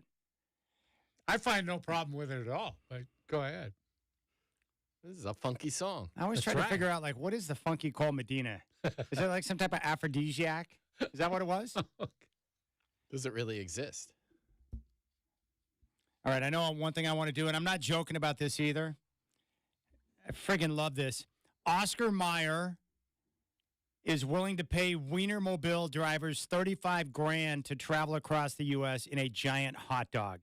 The hot dog maker is looking to hire 12 new Wienermobile hot doggers, as they call them. I so want to do that. Because, dude, one, I would like to see the country. Two, I lived in Conifer, Colorado, about 20 miles outside of Denver. And one of our favorite places to go after school is right down the street from the junior high that I went to, West Jeff. We had a freaking Oscar Mayer, like, hot dog stand. Mm-hmm. It was a giant hot dog. And you walk in and you would get your dog made right there. And it was a big wiener. And it looked like almost like the Oscar Mayer Wienermobile. But we went there all the time. It was awesome. You go in there, they got all the toppings. You tell them how you want your dog made, and boom, boom, boom, and you're out of there. And then we'd be over at the skate park on the half pipe, chilling back in the mid-'80s, Godfather. Don't you think that'd be fun? I can't really say anything because so many big wiener jokes just crossed my mind that I'm probably better off not replying. But that's part of the greatness of doing that. Mm-hmm. 1 year, travel across the country, and then you ask people, like, they would roll up on you and be like, what are you doing? I am driving the Wienermobile across the country. They'd be like, get out of here. You're not really doing it. No, I am. And I'm getting paid to do it. Yeah. And everywhere you go, like, can you imagine pulling into a parking lot? And people are like, what the flip is going on there? And it's just the Oscar Mayer Wienermobile. Mm-hmm. I think that'd be fun. That'd be a story where, like, you and I could be sitting on a park bench with some other dudes in the future. Yeah. And we're sharing stories. Man. Well, this one time, Dwight and I, we took the show on the road. We could do the show from the Wiener across country. I'll never forget the summer of 24. Me and Chad doing riding that Wiener all across the country. Yeah, it's a big one, too. Can you pull up to any stadium? Do you need a parking spot? Can they'll just let you go to, like, an area where everyone will see you? You probably need an oversized slot because it's a big wiener. It's a big wiener, and hold the mustard. I love on the front, though, it says Wienermobile. I need to do that. That is like Dumb and Dumber, but I'm so into that, man. I'm probably going to get fired from this job pretty soon anyway, so why not, dude? Just jump in a wiener and take off. You know, the Wienermobile could save your job. You know, it's like, whoa. Don't let Chad go. He's got a chance to drive that Wienermobile across the country. That's good radio there. If this wieners are rocking, don't come a knocking. That's right. You'd hear every wiener joke that there is, would you? You think you know all the wiener jokes. That's right. You haven't driven that thing yet. Yeah. Old Daniel in Phoenix, we'd be able to counter the blonde jokes with wiener jokes. Oh, my gosh. I would do that. I would keep a journal of every single wiener joke that I got from day one up until the year ended, and I'd write them all down just to see how many different wiener jokes you get across the country, and it'd probably be significant. Yeah. I think I've heard just about every joke about my last name that I possibly could. Now it's time to move on to wiener jokes. Mm-hmm. And who doesn't like a good wiener joke occasionally, Godfather, right? Oscar Mayer. I have no problem with it. I think, wow, that does, you know. Gosh, I think it might be hard to drive that thing, though. It's kind of long, you know? Could be challenging. Let's go out to Sosa. He won WWE tickets. What's up, Sosa? What's cracking? Yeah, Godfather, what's up? What's up? Hey, so, I had to call with the update of the wrestling evening. How'd it go? Like any red, blue-blooded American, I grew up loving wrestling, but I'm going away from it in my mid-40s. And the show they put on was outstanding. The athleticism, our seats. You guys blessed us. And I was telling the producer, whoever answers the phone, forgive me for not catching his name, but Shaka. I was telling him an inside story of how 620 AM Rip City Radio blessed me and my family beyond belief. Good. With not only just winning the tickets, but something extra came about, and it worked out perfectly for us. And so the show was amazing. The talent was top flight, first class. The acrobatics were amazing. Suplex, top rope. There was a young lady, maybe from where we're sitting, it's hard to tell. She might have been 5 foot tall, 100 pounds, and she did a backflip off the top rope with somebody between her legs, slammed her, pinned her, match over. So it was amazing, and I want to thank you guys for that. But it also reminds me that I won some tickets once because Godfather tipped the Uber driver $5 in New York City. So that was impressive too. But I've been a P1 listener for years now, and you guys have won several tickets. You guys are inspiring on more than one level. And listening to the Blazer Edge guy earlier, man, pencil me down, man. I know it's not a big contribution, but I'm gonna buy 2 tickets tonight when we get off the phone. Yeah, that's what I'm talking about.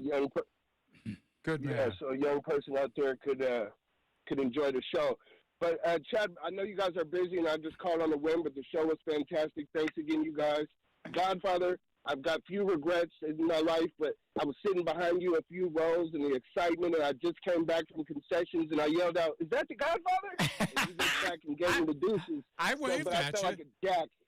Yeah, you did, but I felt like an idiot after I did it. I kind of so forgive me for that if I put you on the spot. No. Yeah. No, But, it's all Come good. down. Most people come down and shake my hand. Say No, hello. Sosa, man, it's all good, brother. Yeah. In fact, he loves it when you yell, Godfather! Yeah.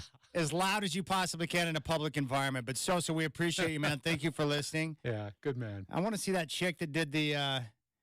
Oh, they've gotten so athletic, Chad. There's a lot of that stuff going on. I like athleticism.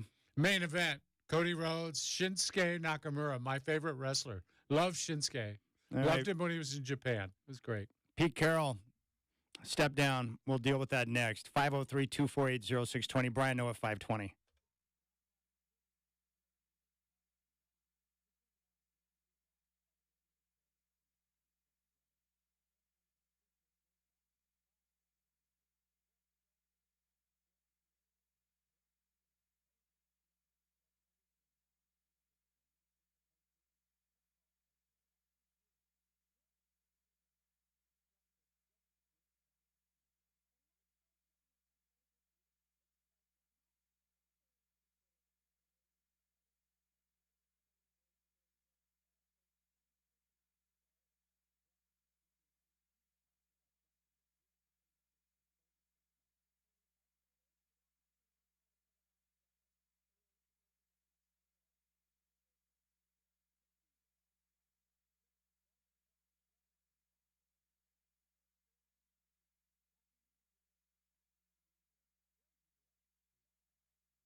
And here's what you need to know.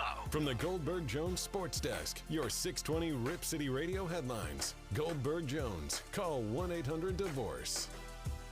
All right, a lot of big news in sports today.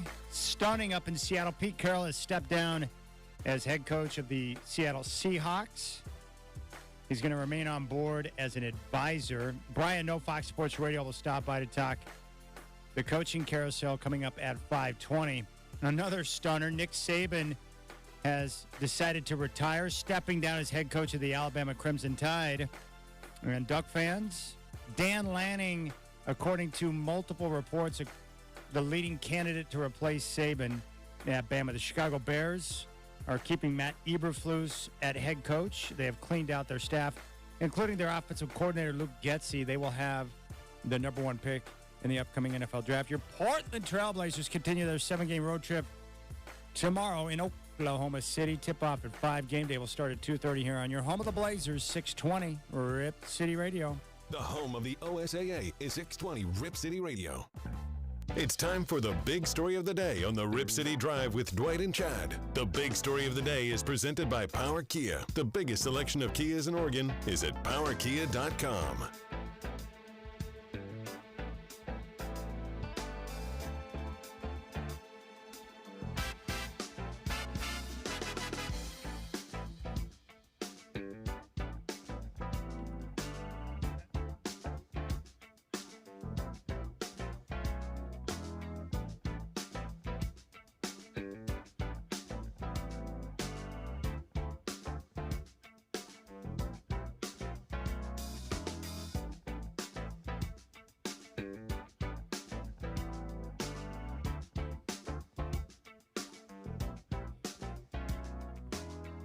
This is probably how Seahawks fans feel right now. I'll be seeing Toto and Journey together in March down in Las Vegas at some casino. Not sure which one right now. I forgot already. I did get my boy Steve to agree with me. He's on board with the Oscar Mayer Wienermobile. He thinks that's a good idea. I think you guys would be a great combo. I think it would be awesome. I could hold the fort down here. Let's go out to Chad and the Wienermobile. That's actually not a bad idea. Huh? That's actually not a bad idea. You go through your old stomping grounds in Oklahoma on the way. Oh, man. You know what sucks?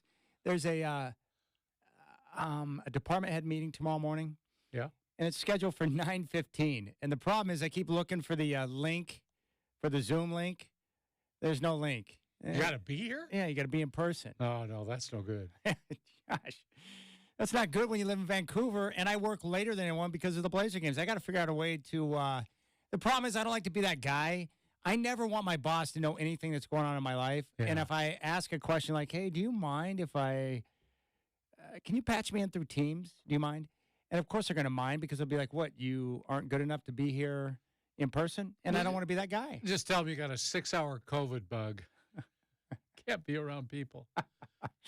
The problem is no one cares what the sports guys got to say in any meeting anywhere. You're so useless in that meeting.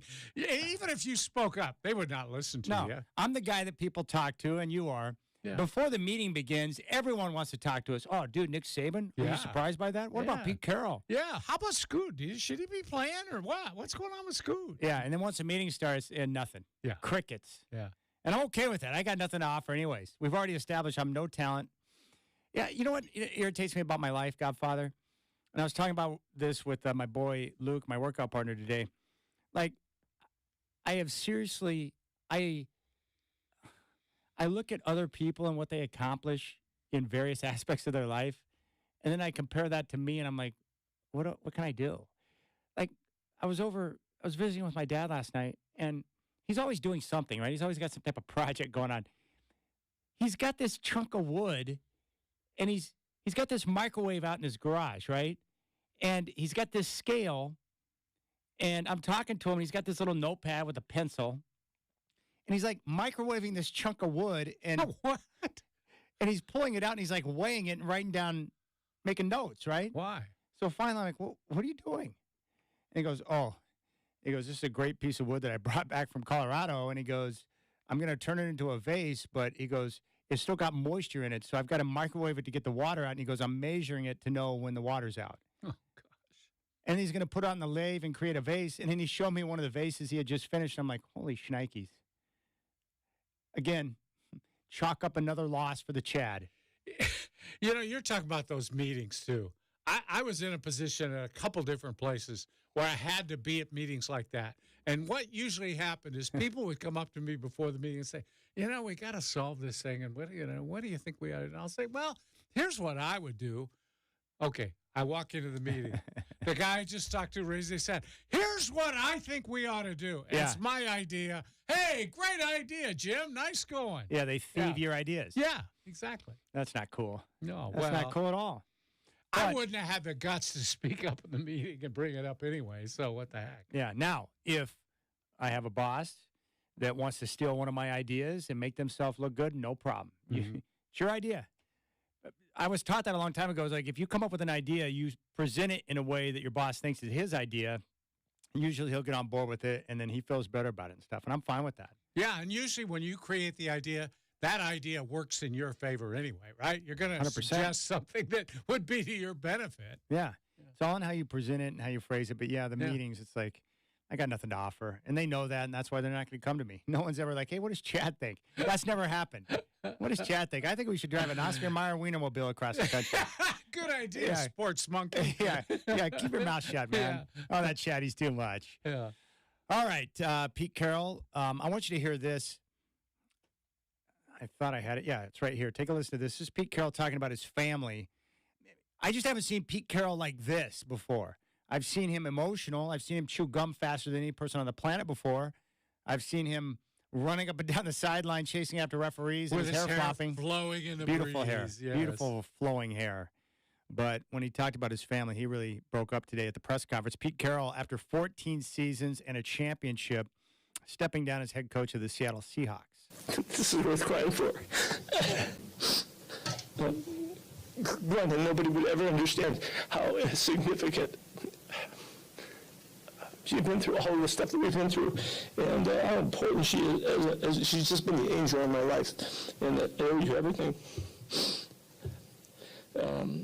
My boys, Brennan and Nate, you guys would have no idea how valuable they've been to me, because they were the ones that would give me all the crap about what I was doing wrong and what I was screwing up. They were harsh, and their critiques were rash, and the whole thing, it was perfect because I needed that loyalty, and they were the epitome of it for me, and so I'm forever grateful. They know, but I don't mind saying it to you. Because it's hard to be that deeply loyal. It's hard to tell people what they don't want to hear and what they need to hear, and it's rare to have people around you that are willing to do that, particularly when you get in this kind of position, and it's so necessary to do well and do right. So fellas, I love the hell out of that. Jamie and the crew, my daughter and all our husbands and wives, and our 7+ kids. We got one on the way coming in April, making Glenn and I the proudest grandma and grandpa you can be.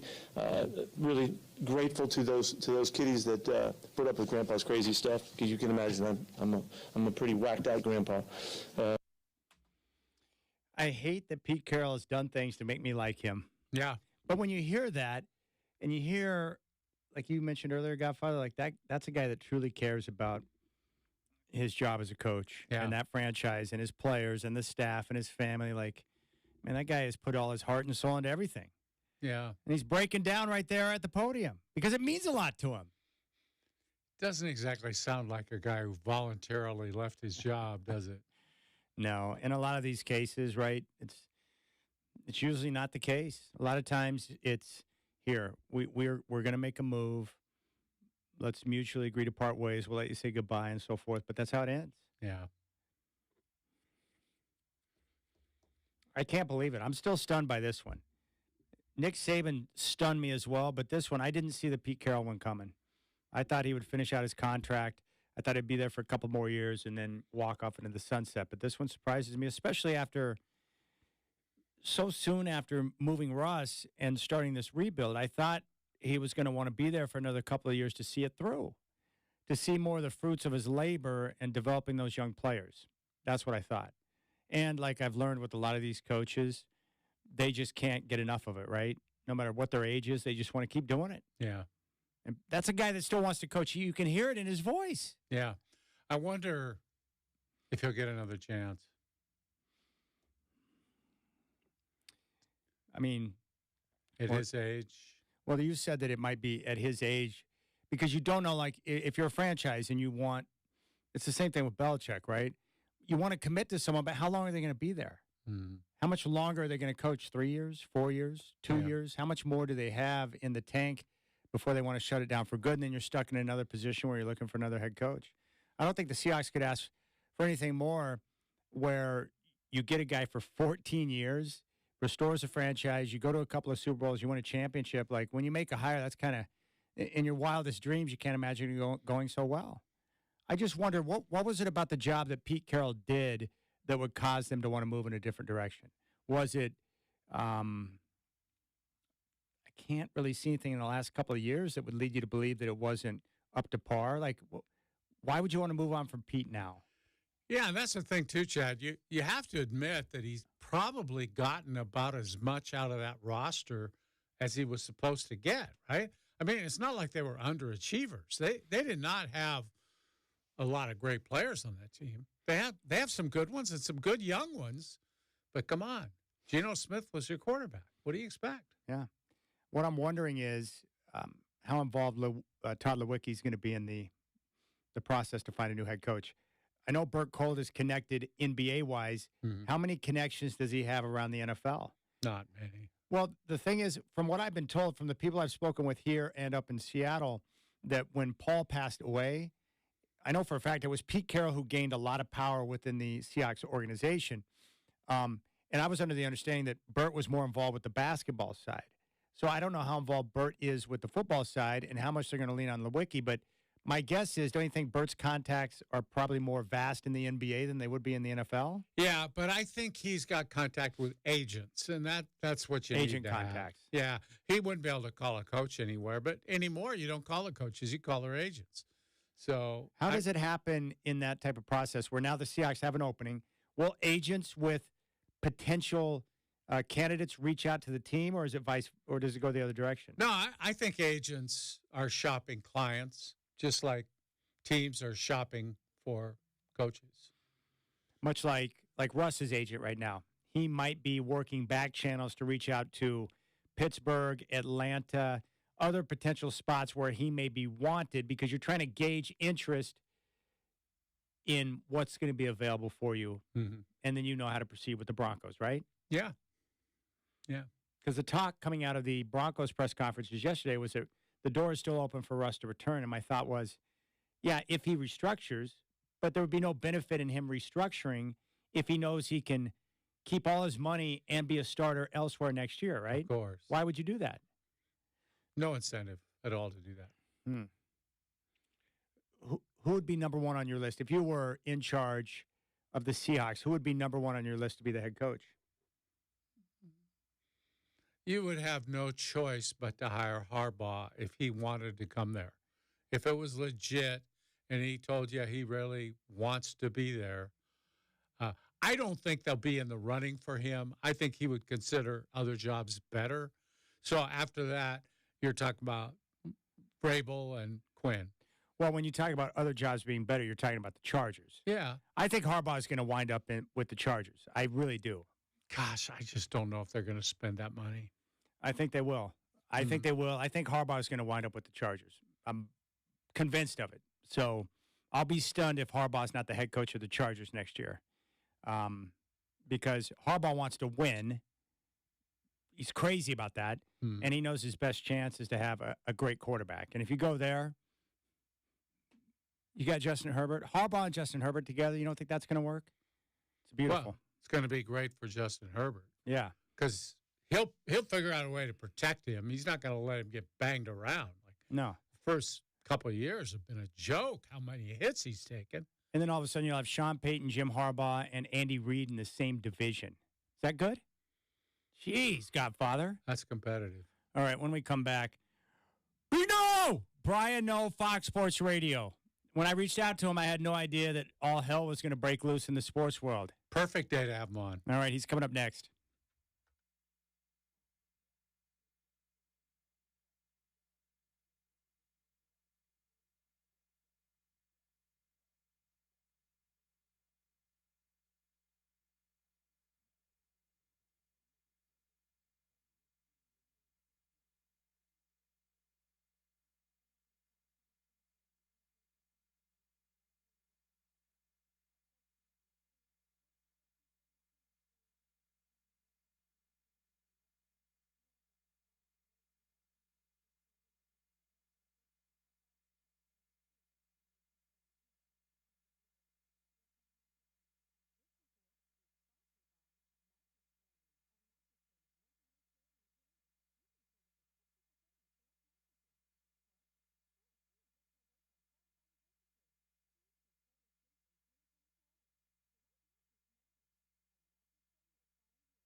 I'm upset that Chad Doing isn't here today because I'd smack him around pretty good.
All right, our good friend.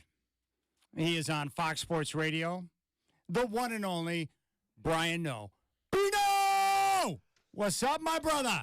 What is going on, Chad Doing? Man, shout out to Shaq Diesel, huh? Don't you love those just inviting tones of Pantera? That was, and you let it breathe right there, Chad. I see you, you underground metalhead. I see what you're working with. I can tell there. the Godfather loves it. No, I was just getting ready to sing along when he turned it down.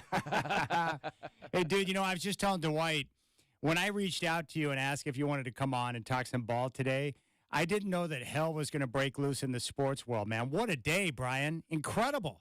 Insane, man. It's funny. I was like, I've been away from my phone for a couple of hours. Yeah.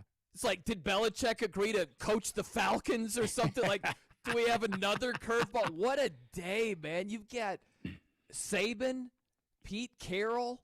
Like, that's insane that it's happened on the same day. Two heavyweights, obviously, Saban, 6 titles. It speaks for itself at Alabama. But which was more surprising? It's definitely Nick Saban for me. I know that Pete, it is surprising where Pete said, oh, no, I feel great. I still feel young. I'm still energized. I expect to be back as the head coach. And I'm like, oh, okay, Pete's back. And then today it's like, no. It's like the not so fast, my friend, Lee Corso thing. So they both were surprising, but I don't think any of us thought when Jalen Milroe got stuffed by Michigan on that final play in the semifinal game that would be it for Saban. Who thought that? I don't think that was on anybody's radar. Brian, let me ask you about the Seahawks for a moment. Who would be a good target for them or targets to replace Pete Carroll? Wow. Well, it's funny, right? Because typically, Dwight, the first thing I think of, if you don't have success at a place, you kind of get the opposite head coach. You know what I mean? Mm-hmm. Right? Like, Brandon Staley with the Chargers. He's a defensive-minded head coach. It didn't work out. You're going to want an offensive-minded head coach, right? Match him with Justin Herbert. So the interesting thing with the Seahawks is that Pete is a defensive guy, and he had a lot of success. So did the Seahawks look for a similar formula, right? Does that go into the thinking at all? So that's the first thing I think of is Mike Vrabel comes to mind, right? Defensive-minded head coach, just got the pink slip from the Titans. Is there anything there where stylistically, if you're looking to keep it similar to what it's been, I think Vrabel's style is similar to Pete Carroll's, but it's just a matter of are they beholden to that, or do they want to switch it up and go a little bit more offense? But if they want to do a similar style, I think Vrabel would be a great candidate. Do you agree with most that the best available coach is Jim Harbaugh? Man, right now, yes, because Belichick is still there with the Patriots. His record speaks for itself, Chad, when he was in the NFL. When you go to, 3 straight NFC championship games? Yeah. Like, that just commonly doesn't happen. So it's crazy. When they're showing his coaching record, it's somewhere in the neighborhood of, 44-19-1 or something like that, right? But it's really, really solid. When they were showing that record while he's doing the post-game press conference after winning a national championship, it's like, holy cow. This guy's got the credentials. Little prickly, not the easiest to get along with. He's crazy. He is a crazy person. But, record-wise, who's got a record that's as good or better than Jim Harbaugh, who, technically he's not on the open market. He's still at Michigan, but we all expect him to go most likely to the NFL. I think of the guys that could be on the move, I think he's the rock star of the bunch right here. How does Dan Quinn fit with the Seahawks? He could, right? Could get another head coaching stint. It was, so close with the Falcons. Yeah. You can't get closer than 28-3 as a lead with 5 minutes to go in the third quarter of the Super Bowl, and then Tom Brady comes back. The rest is history. But how interesting would that be? Because Kyle Shanahan was his offensive coordinator when Matt Ryan was there with the Falcons and Julio Jones, and they were so close. So you could have, Dan Quinn and Kyle Shanahan, who were on that same Falcon staff as the head coach and OC. You could have them as head coaches going against each other in the same division again if it's Niners and Seahawks. That would be pretty interesting, but hey, man, you're right. Dan Quinn has done a great job as the defensive coordinator with the Cowboys for a while now. So it just seems like if he wants to take the head coaching plunge, right? It's like, Dan, do you want this or not? Because if he does, I would imagine there's a job waiting for him somewhere. All right, so Brian, how would you rank the openings right now? We went through the list. We had the Chargers as number one job because of Justin Herbert. Number two, we put the Seahawks based on, the money and the young roster and the fan base and the city. Like it's a very solid franchise. Number three, we had difficulty with the Washington job because you have new owners, but we don't really know what they're about, but they're flush with cash. They also have a lot of money for free agency the most, and they got the number 2 pick in the draft, so they got good draft capital. And then you got the Raider job. The great thing about the Raiders, new stadium, you're in Vegas, but you know that Mark Davis will allow you to have control and run the team the way that you want. So how would you rank the openings in your mind in terms of the ones that are available? I'd put Washington number 1. Wow. Yeah, I'd put Washington at the top of the list. When you have the number 2 overall pick, that is a sneaky talented roster if you get the quarterback position right. What's funny is we look at the Houston Texans, and when they were drafting number 2 overall, we're not saying, that roster, if they hit on the quarterback, look out, 10 wins, division champs. We didn't think of it like that. But C.J. Stroud and company showed you it can happen. And I look at that Washington roster. If they hit on, and it looks like it'd probably be at this point, Drake May. If you get Drake May in there as the number 2 overall pick, and he's the real deal, he's a C.J. Stroud-like player. Now, that's a big if because C.J. Stroud was tremendous this year. But if he is a legit player, like Justin Herbert hit the ground running, if Drake May is the draft pick and you've got a lot of talent around him, you've got a decent supporting cast to throw to, you've got some decent players on that defensive side of the ball. They got rid of a couple of them with Chase Young and Montez Sweat, but you've got something to work with there. I think Washington, I'd put them at the top of the list. I'd put the Chargers number 2 because Justin Herbert is a proven guy. But I think that Commanders roster, if you look at both rosters side by side, eliminate the quarterback position. Just put it to the side for the sake of argument. Washington is not that far behind L.A. in terms of overall talent. I think with new ownership, proud franchise, 3-time Super Bowl champs, that city is aching for success. And if you restore it, you are a freaking rock star over there. So I would put Washington at the top of the list. When you're picking number 2 overall and you've got 2 great prospects at the quarterback position staring at you in the face, I think you're in a great, great spot to turn it around quickly. All right. Tell me, Brian, why is Saban leaving Bama? That's a great question, Dwight. Until we hear from him why that's the case, I would guess that, he wants to enjoy something beyond football in his life, is my guess. I could be dead wrong, but what is he, 72 years old now, I think?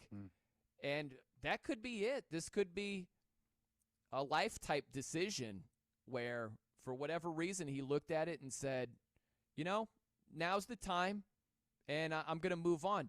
He seems like such a lifer, as a coach where, hey, man, I don't know if this is it for good or if this is a 1-year reset. That sounds crazy to even say. Like, I'm going to take a year reset at 73 years old, as a coach again. But if anyone could do it, it would be him. Pete Carroll at a similar age, he's energized. He's raring to go. So I don't know if this is it for Saban, but that would be my guess, is that grind is real. And when you've done it for that long and when you've been that successful, think about the drive. The drive for Jim Harbaugh to win his first ring is much different than the drive for Saban to win his 7th at Alabama, So it could be maybe a different challenge if he's not giving up coaching entirely. Other than that, I think it's, hey, man, what else is there to accomplish? And if he wants to turn his attention more to the life part of the work-life balance, then I get that part of it too. We're talking with Brian O, Fox Sports Radio here on the Rip City Drive. Duck fans are gripping right now because, according to multiple reports, Dan Lanning is the number 1 candidate on the list to replace Saban. Let me ask you this. Would you have reservations about following Saban, or it's simply Alabama and they've got the money and the access to the talent that you got to take the job? How would you look at that? Yeah, it's interesting, Chad, because you always hear this. You don't want to be the guy who follows the guy. Mm-hmm. And I always say, I don't want to be the guy who never gets a big-time opportunity. Great point. That's a great point. That's a great point, Brian. Yeah, so, but that's the thing is Dan Lanning already has a great big-time opportunity, It's one thing if he's like a hot offensive coordinator, head coach candidate, you know what I mean? And this could be his first big-time, job landing. Like, being at Oregon, that's a legit place where you can compete and win a championship. So it's not like he's nowhere. I mean, you can argue it's a step up from Alabama, but it depends on how you look at it. When you're filling in for Nick Saban, it's just different, right? You understand where if this is his first big job landing, but he's at Oregon, so that changes the math a little bit. But I never agree with, oh, you don't want to be the guy who follows the guy. It's like, look at all these examples. Aaron Rodgers did pretty well, filling in for Brett Favre. Those were huge shoes to fill. Yeah, Jimmy Johnson took over for Tom Landry, too. That's right. Yeah. So it has happened where there's been major success, sometimes even better success. George Seifert took over for Bill Walsh. It's a great point, right? It goes on and on. Jordan Love, like you've filled in for not only Aaron Rodgers, but the Packers are used to stud quarterback play for the last 3 decades. How many Packer fans have been in your mentions of late, by the way? Oh, my gosh, they will not leave me alone. Chad. Holy. With reason. Funny?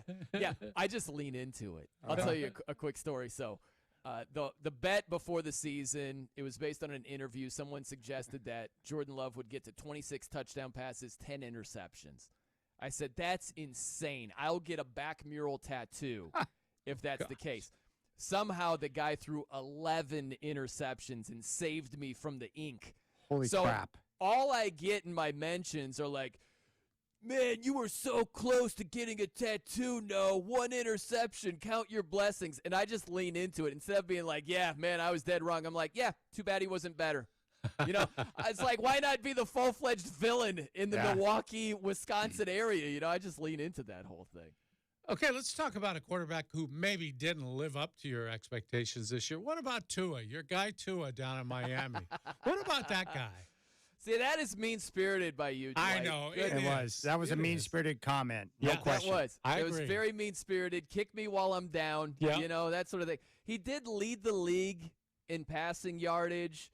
You look at passer rating, he's, 6th in the NFL? Yeah. All things considered, 29 touchdowns, 14 picks.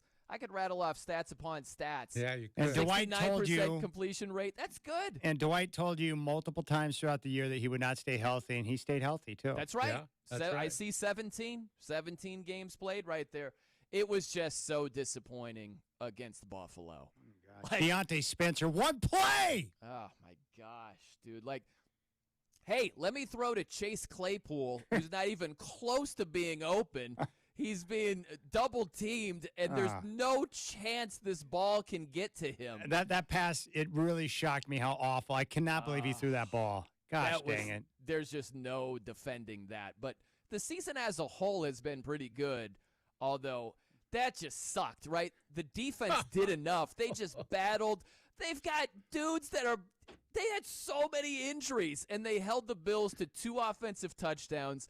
They give up a 95-yard punt return for a score, and then they still have a chance, and Tua pulls that. That was just brutal. No, it's a total nut punch. All right, we're short on time, so this is what I want to do. I want to run through the games because I know you've got your gambling no-hat on, and just give me your take on who you think is going to win, and we'll just run through the games, starting out with the 1:30 kick Saturday on NBC. Browns at Texans. Right now, Cleveland, a 2.5-point favorite. How do you see it going?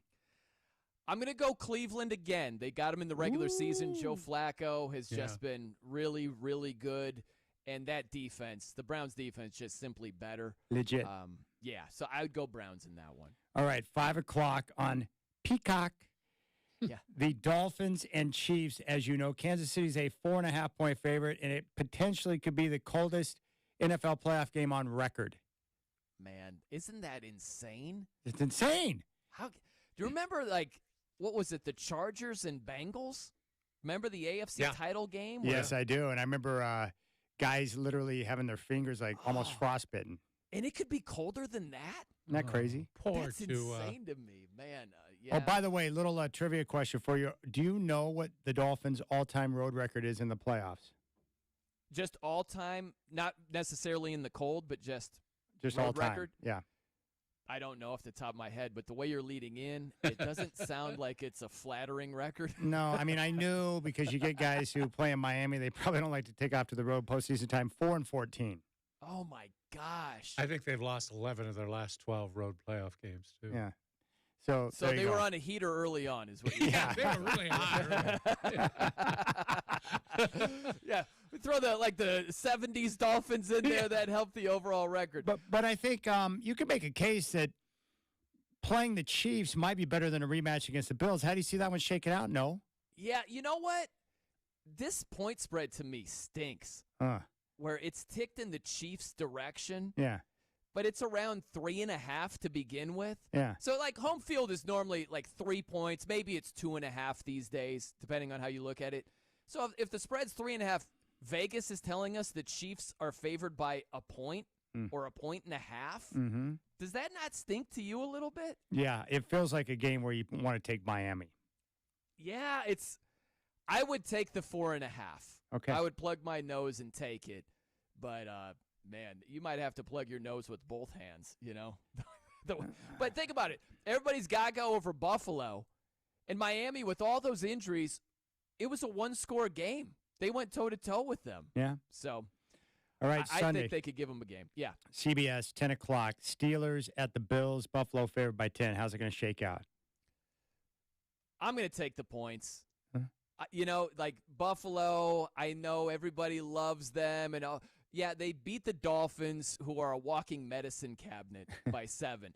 They beat the Patriots by 6 at home when they got 3 interceptions against Bailey Zappi. They barely beat the Chargers when they don't have a quarterback or a coach, you know?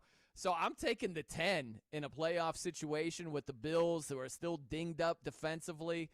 Yeah, I'll take the Steelers plus 10 in that one. All right, 1:30, Fox, Packers at Cowboys. Is Dallas going to roll as a 7.5-point favorite? Ah, man, it's going to be a high-scoring game. Yeah. But I hate to lay more than a touchdown, but I would have to. Yeah. I just don't trust the Packers defense at all. They had a 3-game stretch where they're just freaking awful. Like Bryce Young and the Panthers went ballistic. They scored 30 points. And I just think that Dallas offense is going to have their way. I would lay it in terms of that matchup. All right, the 5 o'clock game, Sunday evening, NBC. The Lions host the Rams with their crazy head coach, Dan Campbell. They are favored by 3. What's your take on this game? He's crazy, man. He is crazy. He is. I could just see, imagine this. Well, we're at the 7. Screw it, we're going for it anyways. Yeah, Get the 2. Some crazy scenario where Lions, all right, we're up by 2. Let's kick the extra point over here. No, let's go for 2. Let's try to go up by 4, and somehow the Rams cover. I'm taking the Rams plus 3 in spite of Dan Campbell's compulsive gambling over there. Like, we're at our own 7. Go for it anyway. Screw it. Like, I think the Rams are going to be a really dangerous. tough out. Yeah, Dwight and I were talking about this. They got Stafford, probably the best quarterback in the NFC playoffs. It's crazy. Interesting, right? Yeah, Yeah. and that's a great matchup with Goff and Stafford and the history with the trade. I love that part of it, too. All right, and then you got this stinky game on Monday night. I don't know why they're not putting the Rams and Lions on Monday night, but Eagles at the Bucks. Philadelphia favored by 3. Yuck. Yuck is right. I'm laying it. Philadelphia, even though their pass defense is freaking brutal. My goodness. Could you, if I told you when they were 10-1, I would have said you were crazy, man. right?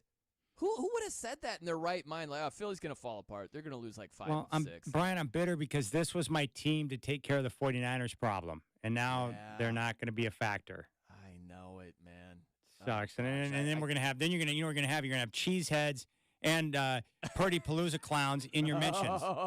And I've got people lining up to just verbally murder me over that nonsense. Well, you could look at it glass half full, too, where I can get rid of one of those annoying fan bases, you know? All right, so who do you think, if you had to guess or make your pick today, who do you think is going to be in the Super Bowl? I hate that so much because the 1 seeds have been the class of both conferences. But I don't trust either quarterback. You know, as great as Lamar has been this season, I think he does deserve to be the MVP. He's wet himself time and time again in the playoffs. Dwight thinks they're not going to get there. He doesn't trust him either. I don't trust him at all, Brian. Seen too many failures. Yeah. And look, we're not saying he can't do it. We're just saying he hasn't done it yet. Yeah. Yeah, and I need to see it to believe it. I don't have faith when it comes to Lamar. So I don't like the Ravens to get there. The Niners might get there, Chad. Dang it! You know, if they win it, we're dead. Okay, so let me ask you this question. And I'm serious, man. We gotta be someone out there. But who? Okay, in the AFC, we agree that the 2 best teams are the 1 seeds. But In the AFC, who is the best team to challenge Baltimore? Give me one team. Got it. You know who I think it is? I think it's the Chiefs. And some people might look at that and be like, what is he talking about? But just think of it. They've got a real defense. Their defense has been legit all season long. It has been. Yeah, and they have a good running game with Pacheco there. You've got Mahomes. You've got Andy Reid. What's the problem of the Chiefs? They don't have dynamic receivers. You can't change that, even though Rashee Rice is pretty good. Yeah. And they've had the dropsies. Yeah. Right? What if they go on a heater and don't just drop passes left and right? You know what I mean? Who would have thought the Chiefs probably be Mahomes in the offense, for crying out loud? What in the world's going on here? Crazy. It is crazy, but this is the same quarterback who, without Tyreek Hill, just hot knife through butter on the way to a championship last season. You're right. While being on a bum ankle, you know? Yeah. It's insane. So I think the Chiefs, with all their experience, I don't trust the Bills at all. They always wet themselves. They always figure out a way to screw it up. I would say the Chiefs are the team to look out for. And, hey, man, if Flacco still stays on a heater, that's a real defense. And that's a divisional opponent for the Ravens. And a Super Bowl winning quarterback, nonetheless. That's right. Yeah. I tell you what's crazy. Mahomes, it might be this year. If they beat the Dolphins, we'll actually see Mahomes play a road playoff game. Can you believe it's been this long? He's never done it. How's that possible? Well, okay. They're wrecking shop in their division. That's how. Gosh, I hate this question, but I've got to ask it because I hate it. What team in the NFC is the best to challenge the 49ers? Yeah, that's a rough question. You know who I think it is? And I don't know if it's going to be the matchup. Dallas. I think it's the Rams. Oh. That's a good And call. McVay has had success against Shanahan. Absolutely. They've had a lot of success against the Niners. And you look at McVay with a running game. Kyron Williams has had a fantastic season. And when you can mix in, like you do the run-pass type thing, you can play action off a legit running game. Now you're cooking with grease with Todd McVay. So with Sean McVay. So I think, Todd, with that situation there and Stafford playing really, really good football this season, I think the Rams are going to be a tough out. And you're like me. You don't trust the Cowboys, do you? I think the Cowboys can be a tough out too, though, Dwight. I don't trust them on the road. Right. That's the tough part about them. But Yeah, the road's I still the problem. think so talented, man. And you're talking about, hey, we always say it, any given Sunday. That applies to the playoffs also. So, yeah, I think they could sneak up and beat a team that's on paper better than them. Brian, you're a freaking animal, dude. Love you so much. Thank you for coming on and talking ball, dude. It's one of the greatest times of the year. Man, I'll tell you what. Woo! We started off with some trend kill from Pantera. Crank it, baby. Give And that to then know. we just ended with you waxing poetic about ball. What could be better? I love you guys, too. All right, there's Brian No, Fox Sports Radio. We'll come back and close out the show if we still have time. Brino!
Well, Godfather, I'll start. I'm going to hand my high five out to Nick Saban, retiring with 7 national championships and the greatest college football coach of all time. If this is it, I tip the cap, man. That guy is awesome. I've enjoyed watching him over the years. I've really grown to respect him, appreciate him, and love the job that he does.